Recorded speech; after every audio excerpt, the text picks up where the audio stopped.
ਬਠਿੰਡਾ ਦੀ green city ਦੀ ਅਪਾਰ ਸਫਲਤਾ ਤੋਂ ਬਾਅਦ ਹੁਣ ਪੇਸ਼ ਹੈ ਕਨ੍ਹਈਆਜ਼ ਗ੍ਰੀਨ ਸਿਟੀ, ਜਿੱਥੇ ਸਿਕਿਉਰਿਟੀ ਦੇ ਪੁਖਤਾ ਪ੍ਰਬੰਧ, ਖੁੱਲੀਆਂ ਸੜਕਾਂ, ਹਰਾ ਭਰਾ ਵਾਤਾਵਰਣ, ਬਿਜਲੀ ਦੀਆਂ ਅੰਡਰਗਰਾਉਂਡ ਤਾਰਾਂ ਅਤੇ ਖੂਬਸੂਰਤ ਫੁੱਲ ਪੌਦੇ।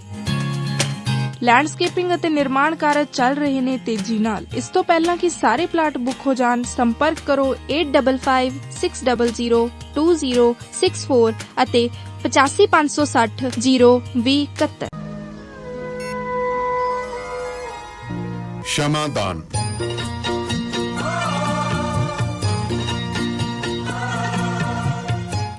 ਰੇਡੀਓ ਪੰਜਾਬ ਟੁਡੇ ਸੁਣਨ ਵਾਲੇ ਤਮਾਮ ਸਰੋਤਿਆਂ ਨੂੰ ਮੇਰੇ ਵੱਲੋਂ ਸਰਦਾਰ ਜਸਵੀਰ ਸਿੰਘ ਪੱਟੀ, ਬਖਤੌਰ ਸਿੰਘ ਢਿੱਲੋਂ ਵੱਲੋਂ ਪਿਆਰ ਭਰੀ ਸਤਿ ਸ੍ਰੀ ਅਕਾਲ। ਤੁਹਾਡਾ ਸਾਡੀ ਸਾਰੀ ਟੀਮ ਵੱਲੋਂ, ਸਾਡੇ ਪੱਤਰਕਾਰ ਸਾਹਿਬਾਨ ਨੂੰ ਬਹੁਤ ਬਹੁਤ ਸਵਾਗਤ ਹੈ। ਧੰਨਵਾਦ ਕਰਦੇ ਹਾਂ ਕਿ ਤੁਸੀਂ ਰੇਡੀਓ ਪੰਜਾਬ ਟੁਡੇ ਨੂੰ ਪਹਿਲੇ ਦਿਨ ਤੋਂ ਲੈ ਕੇ ਹੁਣ ਤੱਕ ਲਗਾਤਾਰ ਜਿਹੜਾ ਸਾਥ ਦਿੰਦੇ ਆ ਰਹੇ ਹੋ, ਸਾਨੂੰ ਸੁਣਦੇ ਆ ਰਹੇ ਹੋ ਅਤੇ ਅੱਗੇ ਸਰੋਤਿਆਂ ਨੂੰ ਹੋਰ ਵੀ ਸਾਡੇ ਨਾਲ ਜੋੜਦੇ ਹੋ। ਸੋ ਅੱਜ ਦਾ ਇਹ ਪ੍ਰੋਗਰਾਮ ਤੁਹਾਡੇ ਤੱਕ ਪਹੁੰਚਾਇਆ ਜੀ ਵਾਸ਼ਿੰਗਟਨ ਫਰੇਟ ਸਰਵਿਸ ਸ਼ੈਟਲ ਵੱਲੋਂ, ਜਿਹੜੇ ਓਨਰ, ਆਪਰੇਟਰ ਅਤੇ ਡਰਾਈਵਰ ਹਾਇਰ ਕਰ ਰਹੇ ਨੇ ਲੋਕਲ ਏਰੀਆ ਜੋਬ ਦੇ ਲਈ। ਗੁਰਵਿੰਦਰ ਸਿੰਘ ਧਾਲੀਵਾਲ ਹੋਰਾਂ ਨਾਲ 2063544060 ਅਤੇ ਜਗਦੇਵ ਸੰਧੂ ਹੋਰਾਂ ਨਾਲ 2532666924 'ਤੇ ਕਾਲ ਕਰ ਸਕਦੇ ਹੋ। ਅਤੇ ਇਸ ਤੋਂ ਇਲਾਵਾ ਇਸ ਪ੍ਰੋਗਰਾਮ ਦੇ ਸਪੋਂਸਰ ਨੇ ਪਿੰਡ ਭੈਣੀ ਵੜਿੰਗਾ, ਜ਼ਿਲ੍ਹਾ ਲੁਧਿਆਣਾ ਤੋਂ ਸਾਡੇ ਸਤਿਕਾਰਤ ਲਿਸਨਰਸ ਅਤੇ ਜਗਜੀਤ ਸਿੰਘ ਲੰਡਨ ਤੋਂ। ਸੋ ਵਰਜੀਨੀਆ ਦੇ ਸ਼ਹਿਰ ਫਰੈਡਰਿਕਸਬਰਗ ਦੇ ਵਿੱਚ ਡਰਾਈਵਿੰਗ 2020 ਸੀਲੇਟ ਡਰਾਈਵਿੰਗ ਸਕੂਲ ਖੁੱਲ੍ਹ ਗਿਆ ਜੀ। ਇੱਥੇ ਤੁਹਾਨੂੰ ਸਟੇ ਅਤੇ pick and drop the facility ਦਿੱਤੀ ਜਾਂਦੀ ਹੈ। ਟਿਊਸ਼ਨ ਫੀਸ ਲਈ ਫਾਈਨੈਂਸ ਉਪਲਬਧ ਕਰਵਾਇਆ ਜਾਂਦਾ ਹੈ। ਤੁਸੀਂ ਜੇਕਰ ਸਕੂਲ ਬੱਸ ਡਰਾਈਵਰ ਬਣਨਾ ਚਾਹੁੰਦੇ ਹੋ ਤਾਂ ਇਹਨਾਂ ਨਾਲ ਜਲਦੀ ਸੰਪਰਕ ਕਰੋ। ਬੜੀ ਹਾਇਰਿੰਗ ਚੱਲ ਰਹੀ ਹੈ ਜੀ ਸਕੂਲ ਬੱਸ ਡਰਾਈਵਰਸ ਦੀ, ਬਹੁਤ ਓਪਨਿੰਗਸ ਨੇ। ਅਤੇ ਇਸ ਤੋਂ ਇਲਾਵਾ ਤੁਸੀਂ box truck, commercial tractor trailer ਦੀ ਡਰਾਈਵਿੰਗ ਵੀ ਸਿੱਖ ਸਕਦੇ ਹੋ। ਸਨੀ ਨਾਲ ਸੰਪਰਕ ਕਰੋ 5406560985 ਦੇ ਉੱਤੇ ਕਾਲ ਕਰ ਸਕਦੇ ਹੋ।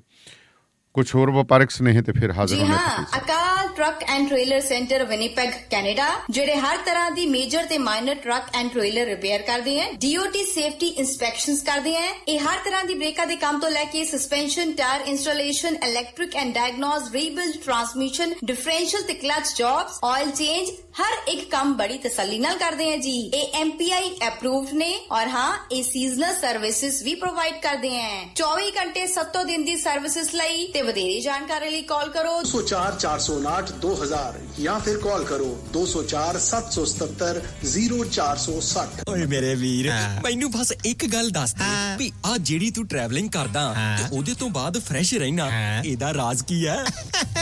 ਇਹਦਾ ਰਾਜ਼ ਹੈ Arlington fuel stop. Arlington fuel stop 1801 pioneer street highway exit 208 ਤੇ, ਜਿੱਥੇ ਤੁਹਾਨੂੰ ਫ੍ਰੀ ਕਾਫੀ, free fax service, free truck parking, ਰੋਟੀ, ਠੇਕਾ, ਲਾਂਡਰੀ, ਸ਼ਾਵਰ ਤੇ ਟਰੱਕਾਂ ਦਾ ਹੋਰ ਵੀ ਸਾਮਾਨ ਆਸਾਨੀ ਨਾਲ ਮਿਲੇਗਾ। ਹੁਣੇ ਕਾਲ ਕਰੋ 360-652-6066 ਯਾਨੀ 360652-6066। ਇਹ ਦੋ ਲੋਕੇਸ਼ਨਾਂ ਤੋਂ ਸੇਵਾਵਾਂ ਪ੍ਰਦਾਨ ਕਰਦੇ ਨੇ। Second location Lost Hill travel centre 14814 ਐਲੋਮ street, Lost Hills. Phone number 661-797-2354। ਉਹ ਯਾਰ ਕੀ ਸੁਪਨੇ ਦੇਖੇ ਸੀ ਕੈਨੇਡਾ ਆਉਣ ਤੋਂ ਪਹਿਲਾਂ? ਉਹ ਸੁਪਨੇ ਪੂਰੇ ਕਰਨੇ ਆ ਤਾਂ ਡ੍ਰੀਮ ਲਾਈਨਰ ਐਕਸਪ੍ਰੈਸ ਵਾਲਿਆਂ ਨੂੰ ਕਾਲ ਕਰ। ਜੀ ਹਾਂ, ਡ੍ਰੀਮਲਾਈਨਰ express company, Calgary, Alberta, Canada, ਜਿਨ੍ਹਾਂ ਨੂੰ ਸਾਫ਼ ਸੁਥਰੇ ਰਿਕਾਰਡ ਤੇ 2 ਸਾਲਾ ਤਜਰਬੇ ਵਾਲੇ ਡਰਾਈਵਰਸ ਦੀ ਲੋੜ ਹੈ। ਇਹਨਾਂ ਕੋਲ ਕੈਲਗਰੀ, ਅਲਬਰਟਾ ਤੋਂ ਕੈਲੀਫੋਰਨੀਆ ਤੇ ਐਰੀਜ਼ੋਨਾ ਦੇ ਸਿੱਧੇ ਰਨ। ਇਹਨਾਂ ਕੋਲ ਡਰਾਈ ਤੇ ਰੀਫਰ ਲੋਡ ਵੀ ਹੈ। ਹੋਮ ਰਿਟਰਨ ਵਿਦਿਨ 5 ਡੇਜ਼, ਬਾਈ ਵੀਕਲੀ ਤੇ ਚੰਗੀ ਤਨਖਾਹ ਦਿੰਦੇ ਆ। ਔਰ ਹਾਂ, ਸਿੰਗਲ ਤੇ ਟੀਮਸ ਦੋਨਾਂ ਨੂੰ ਹਾਇਰ ਕਰਦੇ ਨੇ। ਵਧੇਰੇ ਜਾਣਕਾਰੀ ਲਈ ਕਾਲ 4034049501 4034049501। ਡ੍ਰੀਮਲਾਈਨਰ express company, Calgary, Alberta, Canada. Trucking ਵਾਲੇ ਵੀਰੋ ਧਿਆਨ ਨਾਲ ਸੁਣੋ। ਟਰੱਕ ਜਿੱਦਾਂ ਦਾ ਵੀ ਚਲਾਉਂਦੇ ਹੋ, ਮੈਨੂਅਲ ਜਾਂ ਆਟੋਮੈਟਿਕ, ਕੁਇਕ ਟਰੱਕ ਲਿਊਬ ਚੇਤੇ ਆਹੀ ਨਾ ਰੱਖਿਓ। ਟਰੱਕ ਦੀ ਵਧੀਆ ਸਰਵਿਸ ਲਈ ਕੁਇਕ ਟਰੱਕ ਲਿਊਬ। ਲਓ ਜੀ, ਤੀਜੀ ਲੋਕੇਸ਼ਨ ਵੀ ਖੋਲਤੀ ਆ, ਐਗਜ਼ਿਟ 579 ਫਰਮ ਹਾਈਵੇ 401 ਇਨ ਨਾਪਨੀ। ਆਹੋ ਜੀ, ਕੋਈ ਅਪਾਇੰਟਮੈਂਟ ਨਹੀਂ, drive through facility. Exit 579 firm highway 401 in ਨਾਪਨੀ। Quick truck lube, the one stop shop। 5196220660 ਜਾਂ quicktrucklube.com। QTL, because we care। So program Shamadan ਦੇ ਵਿੱਚ ਤੁਸੀਂ ਸਾਡੇ ਨਾਲ ਬਠਿੰਡਾ ਸਟੂਡੀਓ ਤੋਂ ਲਾਈਵ ਜੁੜੇ ਹੋ। ਮੇਰੇ ਨਾਲ ਸਰਦਾਰ ਜਸਵੀਰ ਸਿੰਘ ਪੱਟੀ ਹੋਰੀ ਜਿਹੜੇ ਨੇ। ਪੱਟੀ ਸਾਹਿਬ ਗੁਰਫਤਿਹ ਕਬੂਲ ਕਰੇ। ਵਾਹਿਗੁਰੂ ਜੀ ਕਾ ਖਾਲਸਾ, ਵਾਹਿਗੁਰੂ ਜੀ ਕੀ ਫਤਿਹ ਜੀ। ਸਭ ਤੋਂ ਪਹਿਲਾਂ ਤਾਂ ਸਿਹਤ ਦੱਸੋ ਜੀ। ਸਿਹਤ ਅੱਗੇ ਨੂੰ ਤਾਂ ਕਾਫੀ ਠੀਕ ਹੈ ਜੀ, ਪੂਰੀ ਠੀਕ ਨਹੀਂ ਹੋਈ ਜੀ, ਟਾਈਮ ਲੱਗੂ ਥੋੜਾ ਜਿਹਾ ਜੀ, ਕਮਜ਼ੋਰੀ ਬਹੁਤ ਕਮਜ਼ੋਰੀ ਕਰਕੇ ਜਿਹੜਾ ਗੜਬੜ ਹੋ ਗਈ। ਬਸ ਆਈ ਆ ਜੀ, ਜਿਹੜਾ ਰੱਬ ਕਹਿੰਦੇ ਆ ਵੀ ਜਦੋਂ ਵਿਪਤਾ ਪੈ ਜੇ ਮੌਸਮ ਬਦਲਦੇ 'ਚ, ਹੈ ਨਹੀਂ ਜੀ ਜੀ ਜੀ ਜੀ। ਤੇ ਆਪਾਂ ਕਿਸਾਨਾਂ ਦੀ ਗੱਲ ਕਰ ਲਈਏ ਜੀ।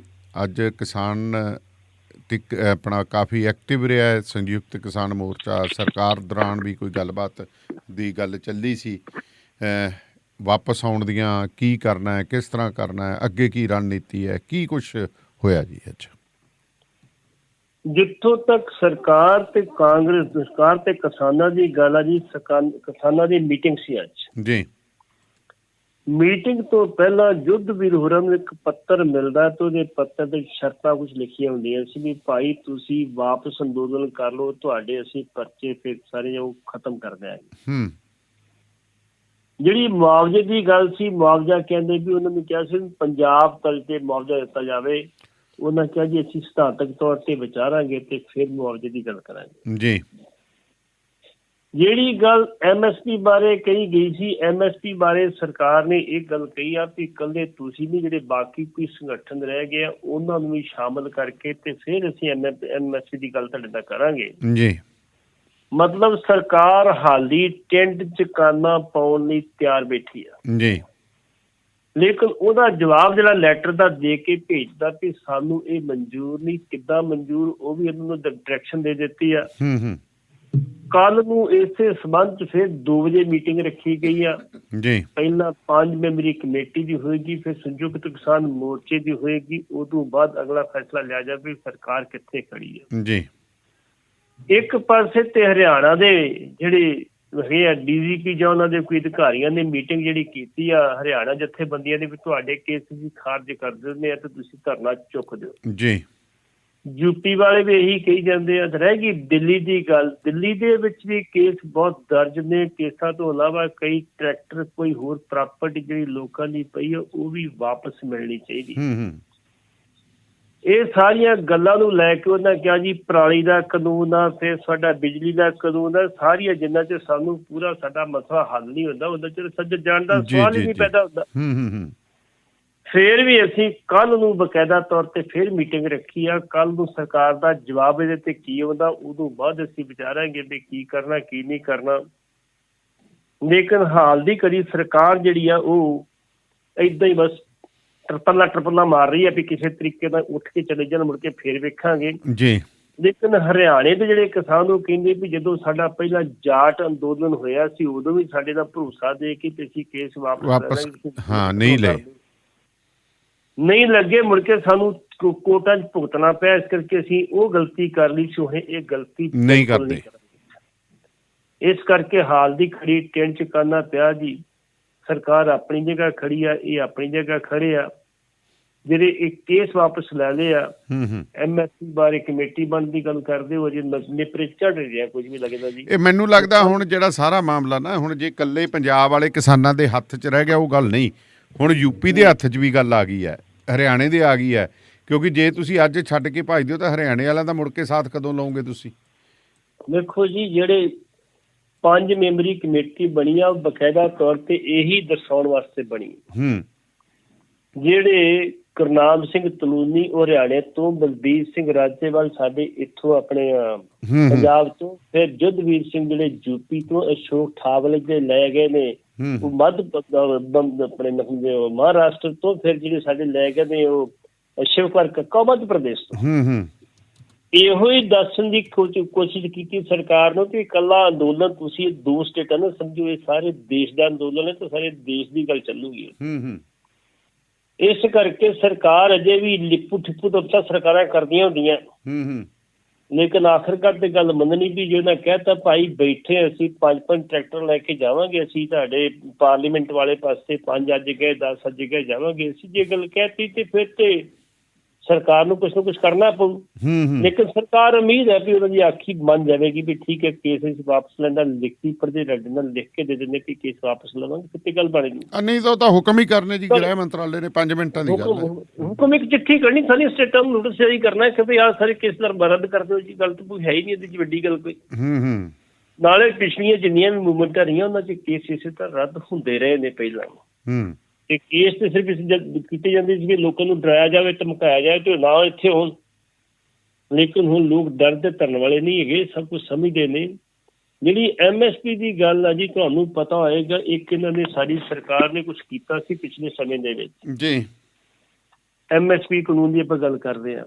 ਅੱਜ ਤੋਂ 20 ਸਾਲ ਪਹਿਲਾਂ ਇਹਨਾਂ ਸੰਵਿਧਾਨ ਦੇ ਵਿੱਚ ਜਿਹੜੀ ਸੀ ਅਮੈਂਡਮੈਂਟ ਕੀਤੀ ਸੀ ਜੀ। ਉਹਦੇ ਮੁਤਾਬਕ ਸਭ ਨੂੰ ਭੋਜਨ ਦਾ ਅਧਿਕਾਰ ਦਿੱਤਾ ਕਿ ਵੀ ਹਰ ਇੱਕ ਨੂੰ ਭੋਜਨ ਦਾ ਅਧਿਕਾਰ, ਹਰ ਇੱਕ ਨੂੰ ਰੋਟੀ ਦਿੱਤੀ ਜਾਊਗੀ। ਮਿਲਦੀ ਰੋਟੀ? ਕਿੰਨੇ ਲੋਕ ਭੁੱਖੇ ਮਰਦੇ ਅੱਜ ਜੀ। ਅੱਜ ਤੋਂ 8-9 ਸਾਲ ਬਾਅਦ ਇਹਨਾਂ ਨੇ ਇੱਕ ਹੋਰ ਸੰਸ਼ੋਧਨ ਕੀਤੀ ਸੀ ਉਹਦੇ ਵਿੱਚ, ਤੇ ਉਹ ਵੀ ਅਜੇ ਤੱਕ ਪੂਰੀ ਨਹੀਂ ਪੂਰੀ ਕੀਤੀ ਗਈ। ਇਹੋ ਜਿਹੀ ਕਿ ਇਹਦੇ ਚ ਅਸੀਂ ਸੋਚਦੇ ਵੀ ਜੇ ਆਪਾਂ MSP ਮਿਲ ਪਈ ਤੇ ਇੱਥੇ ਰਮਜਦੀਆਂ ਫਿਰ ਹੋਣੀਆਂ। ਇਸੇ ਕਰਕੇ MSP ਲੈ ਕੇ ਉੱਤੇ ਪਹਿਰਾ ਦੇਣ ਦੀ ਗੱਲ, ਇਹ ਸਾਡੀਆਂ ਕਿਸਾਨ ਜਥੇਬੰਦੀਆਂ ਪਹਿਰਾ ਦੇਣਗੀਆਂ ਤੇ ਫਿਰ ਹੀ ਉਹਦਾ ਕੋਈ ਫਾਇਦਾ ਹੋਊਗਾ ਜੀ। ਜੇ ਕਿਸਾਨ ਜਥੇਬੰਦੀਆਂ ਨੇ ਪਹਿਰਾ ਨਾ ਦਿੱਤਾ ਫਿਰ ਬੜੀ ਮੁਸ਼ਕਲ ਹੋ ਜਾਊਗੀ। 20 ਸਾਲ ਪਹਿਲਾਂ ਕਿਹਾ ਗਿਆ ਸੀ ਵੀ ਤੁਹਾਨੂੰ ਜਿਹੜੀ ਐਜੂਕੇਸ਼ਨ ਜਿਹੜੀ ਆ ਹਰ ਵਿਅਕਤੀ ਵਾਸਤੇ ਜਿਹੜੀ ਕੰਪਲਸਰੀ ਹੋਊਗੀ ਤੇ ਹਰ ਵਿਅਕਤੀ ਨੂੰ ਐਜੂਕੇਸ਼ਨ ਦਿੱਤੀ ਜਾਊਗੀ। ਅੱਜ ਦੇ ਲੋਕ ਅਨਪੜ੍ਹ ਤੁਰੇ ਫਿਰਦੇ ਆ। ਇਸ ਕਰਕੇ ਇਹਦੇ ਵਾਸਤੇ ਲੋਕਾਂ ਨੂੰ ਜਾਗਰੂਕ ਹੋਣਾ ਪਊਗਾ। MSP ਲੈਣ ਤੋਂ ਬਾਅਦ ਵੀ ਕਿਸਾਨ ਜਥੇਬੰਦੀਆਂ ਨੂੰ ਬਿਲਕੁਲ ਉਹਦੇ ਵਿੱਚ ਆਪਣੀਆਂ ਕਿਸਾਨਾਂ ਦੀਆਂ ਮੰਗਾਂ ਵਾਸਤੇ ਪੂਰੀ ਤਰ੍ਹਾਂ ਸਟੈਂਡ ਵੀ ਰਹਿਣਾ ਪਊਗਾ। ਇਸੇ ਕਰਕੇ ਜਿਹੜੀ 9 ਮੈਂਬਰੀ ਕਮੇਟੀ ਨੂੰ ਭੰਗ ਨਹੀਂ ਕਰ ਰਹੇ। ਉਹ ਕਹਿੰਦੇ 9 ਮੈਂਬਰੀ ਕਮੇਟੀ ਜਿਹੜੀ ਬਣੀ ਆ ਵੱਖ-ਵੱਖ ਸਟੇਟਾਂ ਦੀ, ਉਹ ਸਾਨੂੰ ਡਾਇਰੈਕਸ਼ਨ ਦਿੰਦੀ ਰਹੂ, ਉਹਦੀਆਂ ਮੀਟਿੰਗਾਂ ਚੱਲਦੀਆਂ ਰਹਿਣਗੀਆਂ। ਜਦੋਂ ਵੀ ਕਿਤੇ ਕੋਈ ਲੋੜ ਹੁੰਦੀ ਹੈ ਸਾਰੇ ਕਿਸਾਨ ਅਸੀਂ ਇਕੱਠੇ ਹੋ ਕੇ ਮੋਰਚਾ ਲਾਵਾਂਗੇ ਤਾਂ ਕਿ ਸਰਕਾਰ ਦੇ ਗੱਲ 'ਚ ਗੂੜ ਦਿੱਤਾ ਜਾ ਸਕੇ। ਜੀ ਜੀ ਬਿਲਕੁਲ ਜੀ। ਸਰਕਾਰ ਦੇ ਤਾਂ ਜੇ ਗਲ ਗੁੱਠਾ ਦੇਣਾ ਤਾਂ ਇਕੱਲੇ ਰਹਿਣਾ ਹੀ ਪਊਗਾ। ਜਿਹੜੇ ਕਹਿੰਦੇ ਸੀਗੇ ਵੀ ਸ਼ਾਂਤੀ ਨਾਲ ਕੁਛ ਨਹੀਂ ਮਿਲਣਾ, ਤੇ ਉਹਨਾਂ ਨੂੰ ਵੀ ਪਤਾ ਲੱਗ ਗਿਆ। ਤੇ ਮੈਂ ਇੱਕ ਬੜੇ ਚੰਗੇ ਪ੍ਰੋਫੈਸਰ ਸੀਗੇ, ਉਹ ਮੇਰੇ ਨਾਲ ਬੈਠੇ, ਉਹ ਕਹਿੰਦੇ ਮੈਂ ਬੱਚਿਆਂ ਨੂੰ ਕਹਿੰਦਾ ਕਿ ਜਿਹੜਾ ਤੁਸੀਂ ਇਤਿਹਾਸ ਪੜ੍ਹਿਆ ਸੀ ਨਾ ਆਜ਼ਾਦੀ ਦੀ ਕੀ ਕਹਿੰਦੇ ਸੰਘਰਸ਼ ਦਾ, ਉਹ ਕਹਿੰਦੇ ਜੇ ਤੁਸੀਂ ਦੇਖਣਾ ਤਾਂ ਇੱਕ ਵਾਰੀ ਜ਼ਰੂਰ ਕਿਸਾਨ ਅੰਦੋਲਨ ਨੂੰ ਪੜ੍ਹੋ। ਨਾਨ ਕੋਆਪਰੇਟਿਵ ਮੂਵਮੈਂਟ, ਤੁਸੀਂ ਕੋਆਪਰੇਟ ਨਹੀਂ ਕਰਨਾ ਸਰਕਾਰ ਨੂੰ, ਡੰਡੀ ਮਾਰਚ ਕਿਉਂ ਹੋਇਆ, ਡਾਂਡੀ ਮਾਰਚ ਕਿਉਂ ਹੋਇਆ, ਹਾਂਜੀ ਕੀ ਕਹਿੰਦੇ ਆ ਵੀ ਤੁਸੀਂ ਨਾਨ ਕੋਆਪਰੇਸ਼ਨ ਮੂਵਮੈਂਟ ਕਿਵੇਂ ਹੋਈ, ਵੀ ਕੋਆਪਰੇਟ ਨਹੀਂ ਕਰਨਾ, ਕਿਵੇਂ ਜਾ ਕੇ ਜੰਗ ਜਿੱਤੀ। ਕਹਿੰਦੇ ਇਹ ਚੀਜ਼ ਜ਼ਰੂਰ ਪੜ੍ਹੋ। ਇਹ ਕਿਸਾਨ ਅੰਦੋਲਨ ਉਸ ਦਾ ਦੂਜਾ ਰੂਪ ਹੈ। ਬਿਲਕੁਲ ਠੀਕ ਹੈ ਜੀ, ਬਿਲਕੁਲ ਠੀਕ ਹੈ। ਤੇ ਸਭ ਤੋਂ ਲੰਮਾ ਚੱਲਣ ਵਾਲਾ ਇਹੀ ਆ ਅੱਜ ਤੱਕ। ਬਿਲਕੁਲ 9 ਮਹੀਨੇ ਦਾ ਪਗੜੀ ਸੰਭਾਲ ਦਿੱਤਾ ਸੀ, ਉਦੋਂ ਉੱਤੋਂ ਟੱਪ ਗਿਆ। ਹਾਂ ਤੇ ਸਾਲ ਤੋਂ ਟੱਪ ਗਿਆ ਜੀ, ਅਜੇ ਵੀ ਜਾਰੀ ਹੈ। ਤੇ ਮਨਜਿੰਦਰ ਸਿੰਘ ਸਿਰਸਾ ਬਾਰੇ ਅਪਡੇਟ ਦਿਓ ਜੀ। ਪਹਿਲਾਂ ਤਾਂ ਅੱਖਾਂ 'ਚ ਪਾਣੀ ਭਰੇ ਆਏ ਸੀਗੇ ਬਾਦਲ ਸੁਖਬੀਰ ਸਿੰਘ ਨੂੰ ਯਾਦ ਕਰਦੇ ਹੋਏ, ਤੇ ਹੁਣ ਕੀ ਅਪਡੇਟ ਹੈ ਜੀ? ਗੱਲ ਤੇ ਹੈ ਜੀ, ਜਦੋਂ ਇੱਕ ਸਰੋਵਰ ਹੁੰਦਾ ਨਾ ਆਪਣਾ ਦਰਿਆ, ਉਹ ਕਹਿੰਦਾ ਵੀ ਮੈਂ ਵੱਡੇ ਘਰ ਜਾਣ ਸਮੁੰਦਰ 'ਚ, ਉਹਨੂੰ ਇਹ ਨਹੀਂ ਪਤਾ ਮੇਰੀ ਹੋਲ ਮਿਟ ਰਹੀ ਹੈ। ਇਹੀ ਹਾਲ ਮਨਜਿੰਦਰ ਸਿੰਘ ਸਿਰਸੇ ਦਾ ਵਾ, ਉਹ ਵੀ ਵੱਡੇ ਘਰ ਤੇ ਚਲੇ ਗਿਆ, ਲੇਕਿਨ ਉਹਨਾਂ ਤੋਂ ਵੱਡੇ ਹੋਰ ਉੱਥੇ ਬੜੇ ਬੈਠੇ ਆ ਜੀ, ਜਿਹੜੇ ਉਹਨਾਂ ਦੀ ਗੱਲ ਅਗਲੇ ਸੁਣਨਗੇ, ਇਹਨਾਂ ਦੀ ਬਾਤ ਸੁਣਨਗੇ, ਹਾਂ ਵੀ ਤੁਸੀਂ ਕਿੱਧਰ ਆਏ। ਹੁਣ ਜਿਹੜੀ ਗੱਲ ਆਪਾਂ ਕਰਦੇ ਮਨਜਿੰਦਰ ਸਿੰਘ ਸਿਰਸੇ ਦੀ, ਮਨਜਿੰਦਰ ਸਿੰਘ ਸਿਰਸੇ ਨੂੰ ਜਿਹੜਾ ਝਟਕਾ ਉੱਥੋਂ ਦੇ ਗੁਰਦੁਆਰਾ ਚੋਣ ਡਾਇਰੈਕਟਰ ਨੇ ਦਿੱਤਾ ਜੀ, ਉਸ ਝਟਕੇ ਤੋਂ ਇਹ ਨਿਕਲ ਨਹੀਂ ਸਕਿਆ ਅਜੇ ਤੱਕ। ਹੁਣ ਸਿਰਸਾ ਸਾਹਿਬ ਬਕਾਇਦਾ ਤੌਰ ਤੇ ਜੇ ਇਹਨਾਂ ਦੇ ਪਿਛੋਕੜ ਦੀ ਗੱਲ ਕੀਤੀ ਜਾਵੇ, ਇਹਨਾਂ ਆਪਣੀ ਸ਼ੁਰੂਆਤ ਹੀ BJP ਤੋਂ ਕੀਤੀ ਸੀ। ਨਵੀਂ ਘਰ ਵਾਪਸੀ ਹੋਈ ਹੈ। 2007 ਦੇ ਵਿੱਚ ਬਕਾਇਦਾ ਤੌਰ ਤੇ ਇਹਨਾਂ ਨੇ ਪਹਿਲਾਂ ਉੱਥੇ ਨਗਰ ਨਿਗਮ ਦੀ ਚੋਣ ਲੜੀ ਸੀ ਆਪਣੇ ਇਹਦੇ ਵੱਲੋਂ, ਆਪਣੇ BJP ਵੱਲੋਂ। 2007 ਦੇ ਵਿੱਚ ਪਹਿਲੀ ਚੋਣ ਸੀ। 2008 ਚ ਮੁੜ ਕੇ MLA ਦੀ ਚੋਣ ਲੜੀ ਜੰਗਪੁਰੇ ਤੋਂ। ਉੱਥੇ ਤਲਵਿੰਦਰ ਸਿੰਘ ਮਰਵਾਹਾ ਬਰਾਬਰ ਤੇ ਕਾਂਗਰਸ ਤੋਂ ਖੜਾ ਸੀ, ਇਹ BJP ਲੋਕ ਖੜੇ ਸੀ, ਉਹ ਜਿੱਤ ਗਿਆ ਤੇ ਹਾਰ ਗਏ। ਉਸ ਤੋਂ ਬਾਅਦ 2013 ਚ ਜ਼ਰੂਰ ਇਹਨਾਂ ਨੇ ਅਕਾਲੀ ਦਲ ਦੀ ਟਿਕਟ ਤੇ ਚੋਣ ਲੜੀ ਸੀ, ਚੋਣ ਨਿਸ਼ਾਨ ਤੇ। ਬਾਕੀ ਜਿਹੜੇ 3 ਉਮੀਦਵਾਰ ਸੀ ਲੜੇ ਇਹਨਾਂ ਦੇ, ਬਾਕੀ ਉਹ ਤਿੰਨੇ ਦੇ ਤਿੰਨੇ ਲੜੇ ਸੀ ਆਪਣੇ BJP ਦੇ ਚੋਣ ਨਿਸ਼ਾਨ ਤੋਂ। 2015 ਚ ਹਾਰ ਗਏ ਸੀਗੇ ਜੀ। 2017 ਦੇ ਵਿੱਚ ਬਕਾਇਦਾ ਤੌਰ ਤੇ ਫਿਰ ਇਹ BJP ਦੇ ਚੋਣ ਨਿਸ਼ਾਨ ਤੋਂ ਬਾਈ ਇਲੈਕਸ਼ਨ ਲੜੇ।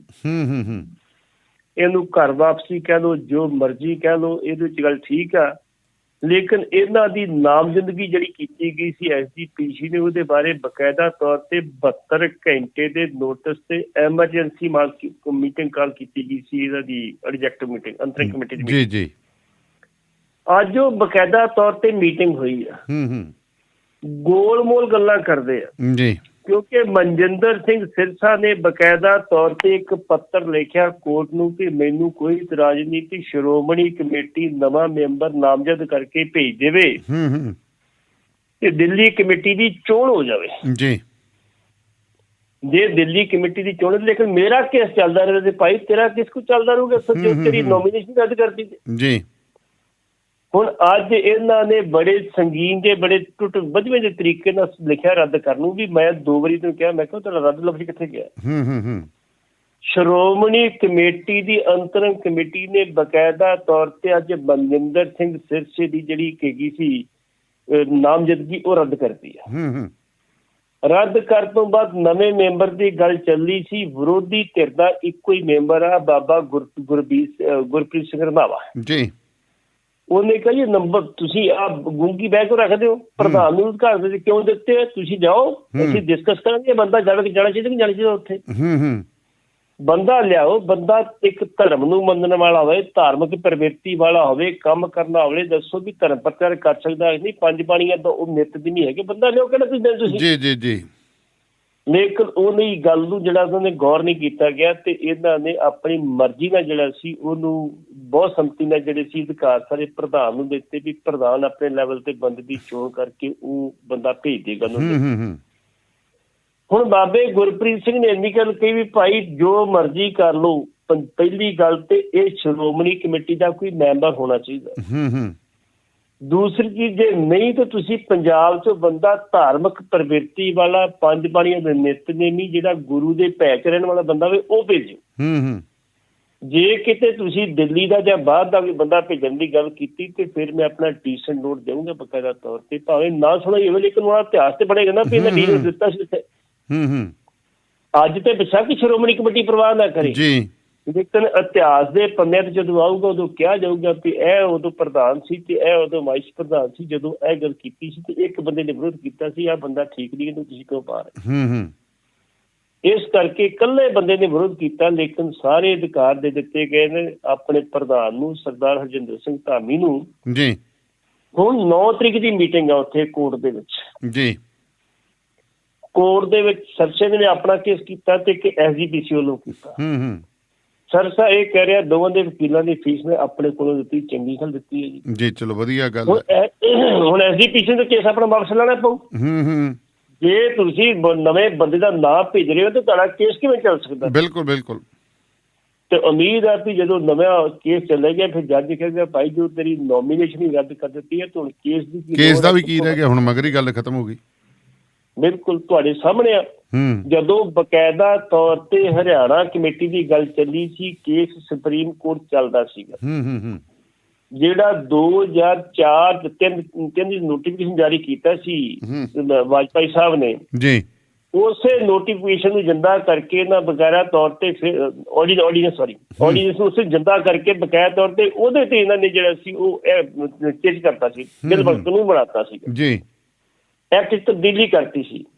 ਸੁਪਰੀਮ ਕੋਰਟ ਨੇ ਕੁਝ ਨਹੀਂ ਸੀ ਕਿਹਾ, ਕਹਿੰਦਾ ਜੀ ਜਦੋਂ ਐਕਟ ਦੇ ਵਿੱਚ ਤਬਦੀਲੀ ਹੋ ਗਈ ਹੁਣ ਕੇਸ ਚੱਲਣ ਦੇ ਲਾਇਕ ਨਹੀਂ ਰਿਹਾ, ਇਸ ਕਰਕੇ ਕੇਸ ਇਹ ਵਾਪਸ ਹੋ ਗਿਆ। ਇਸ ਕਰਕੇ ਇਹਦੇ ਵਿੱਚ ਹੀ ਲੱਗਦਾ ਵੀ ਇਸੇ ਤਰ੍ਹਾਂ ਹੀ ਹੋਏਗਾ ਵੀ ਜੱਜ ਕਹੇਗਾ ਜੀ ਭਾਈ ਵੇਖ ਬਈ ਤੇਰੀ ਜਦੋਂ ਨਾਮਜ਼ਦਗੀ ਨਹੀਂ ਰਹੀ ਹੁਣ ਤੂੰ ਕੇਸ ਤੜਕੇ ਕਰਨਾ ਕੀ ਹੈ, ਤੇ ਰੱਦ ਤੂੰ ਵੈਸੇ ਵੀ ਹੋਣਾ ਇੱਦਾਂ ਰੱਦ ਚੁੱਕ ਆਪਣੀ ਫਰਜ਼ ਚੰਗਾ ਰਹੇਗਾ ਬਾਅਦ ਵਿੱਚ ਸਿਆਣੀ ਗੱਲ ਹੈ। ਨਹੀਂ ਤਾਂ ਜਦੋਂ ਅਸੀਂ ਇੱਥੋਂ ਕੀਤਾ ਤੈਨੂੰ ਰੱਦ ਕੀਤਾ ਤਾਂ ਤੇਰੀ ਹੋਰ ਜਦੀ ਤੁਸੀਂ ਕੀ ਫਾਇਦਾ ਉਹਦਾ। ਇਸ ਕਰਕੇ ਮਨਜਿੰਦਰ ਸਿੰਘ ਸਿਰਸਾ ਜਿਹੜੇ ਨੇ ਉਹਨਾਂ ਦੀ ਘਰ ਵਾਪਸੀ ਲੈ ਲਓ, ਉਹ ਅੱਜ ਵੀ ਦਿੱਲੀ ਕਮੇਟੀ 'ਚ ਪੂਰਾ ਇੰਟਰਸਟ ਲੈ ਰਹੇ ਨੇ। ਉਹਨਾਂ ਬਕਾਇਦਾ ਤੌਰ ਤੇ ਦਿੱਲੀ ਕਮੇਟੀ ਦੇ ਮੈਂਬਰਾਂ ਦੀ ਮੀਟਿੰਗ ਕਾਲ ਕੀਤੀ ਤੇ ਉਹਦੇ 'ਚ 21 ਮੈਂਬਰ ਆਏ ਜੀ। ਸੁਖਬੀਰ ਸਿੰਘ ਬਾਦਲ ਨੇ ਬਕਾਇਦਾ ਤੌਰ ਤੇ ਮੀਟਿੰਗ ਕਾਲ ਕੀਤੀ ਤੇ ਉਹ 'ਚ ਸਾਰੇ ਮੈਂਬਰ 29 ਦੇ 29 ਮੈਂਬਰ ਹਾਜ਼ਰ ਸੀ ਜੀ। ਉਹਦੇ 'ਚ ਕੁਝ ਮੈਂਬਰਾਂ ਨੇ ਇੰਨੀ ਗੱਲ ਕਹੀ ਵੀ ਹਰਮੀਤ ਸਿੰਘ ਕਾਲਕਾ ਇਹਨੂੰ ਪ੍ਰਧਾਨ ਬਣਾ ਦਿਓ ਜੀ, ਅਸੀਂ ਮੰਨ ਲਾਂਗੇ। ਤੇ ਇੱਕ ਮਨਜੀਤ ਸਿੰਘ ਔਲਖ, ਉਹ ਐਤਕੀ ਸਰਸੇ ਵਾਂਗੂ ਚੋਣ ਹਾਰ ਗਿਆ, ਉਹਦਾ ਫਾਦਰ ਸਤਨਾਮ ਸਿੰਘ ਔਲਖ ਵੀ ਦਿੱਲੀ ਕਮੇਟੀ ਦਾ ਮੈਂਬਰ ਸੀ ਤੇ ਉਹ ਵੀ ਪਹਿਲਾ ਮੈਂਬਰ ਰਿਹਾ। ਨਾਲ ਉਹਨਾਂ 21 ਮੈਂਬਰਾਂ ਨੇ 22 ਮੈਂਬਰਾਂ ਨੇ ਲਿਖ ਕੇ ਦਿੱਤਾ ਵੀ ਇਸ ਬੰਦੇ ਨੂੰ ਨੋਮੀਨੇਟ ਕੀਤਾ ਜਾਵੇ ਦਿੱਲੀ ਕਮੇਟੀ। ਲੇਕਿਨ ਸੁਖਬੀਰ ਸਿੰਘ ਬਾਦਲ ਨੇ ਦੋਵੇਂ ਗੱਲਾਂ ਸੁਣ ਲਈਆਂ ਜੀ ਤੇ ਚੁੱਪ ਕਰ ਰਹੇ, ਜਵਾਬ ਕੋਈ ਨਹੀਂ ਦਿੱਤਾ। ਹੁਣ ਵੇਖੋ, ਜੇ ਕਿਤੇ 9 ਤਰੀਕ ਨੂੰ ਇਹ ਕੇਸ ਵਾਪਸ ਹੋ ਜਾਂਦਾ ਵਾ, ਨਵੀਂ ਨੋਮੀਨੇਸ਼ਨ ਚੱਲ ਜਾਂਦੀ ਹੈ, ਤੇ ਫਿਰ ਇਸ ਮਹੀਨੇ ਦੇ ਅਖੀਰ ਤੱਕ ਦਿੱਲੀ ਕਮੇਟੀ ਦੀ ਚੋਣ ਹੋ ਜਾਏਗੀ। ਜੀ ਜੀ ਚਲੋ ਚੋਣ ਹੋ ਗਈ, ਕੀ ਹੈ ਜੀ, ਚਲੋ ਇਹ ਤਾਂ ਅੱਗੇ ਕੀ ਬਣਦਾ ਹੈ। ਤੇ ਡੇਰੇ 'ਚ ਗਈ ਸੀ ਪੰਜਾਬ ਪੁਲਿਸ ਦੀ ਸਿੱਟ, ਤੇ ਕਹਿੰਦੇ ਮੋੜ ਤਾਂ ਬਰੰਗ। ਵੇਖੋ ਜੀ, ਸਿੱਟ ਗਈ ਸੀ ਸਤਿੰਦਰ ਸਿੰਘ ਜਿਹੜੇ ਨੇ ਤੇ ਮੁਖਵਿੰਦਰ ਸਿੰਘ ਜਿਹੜੇ ਨੇ। ਸਤਿੰਦਰ ਸਿੰਘ ਮੇਖਾ DIG ਤੇ ਮੁਖਵਿੰਦਰ ਸਿੰਘ ਜਿਹੜੇ SSC ਬਟਾਲਾ ਨੇ ਜੀ।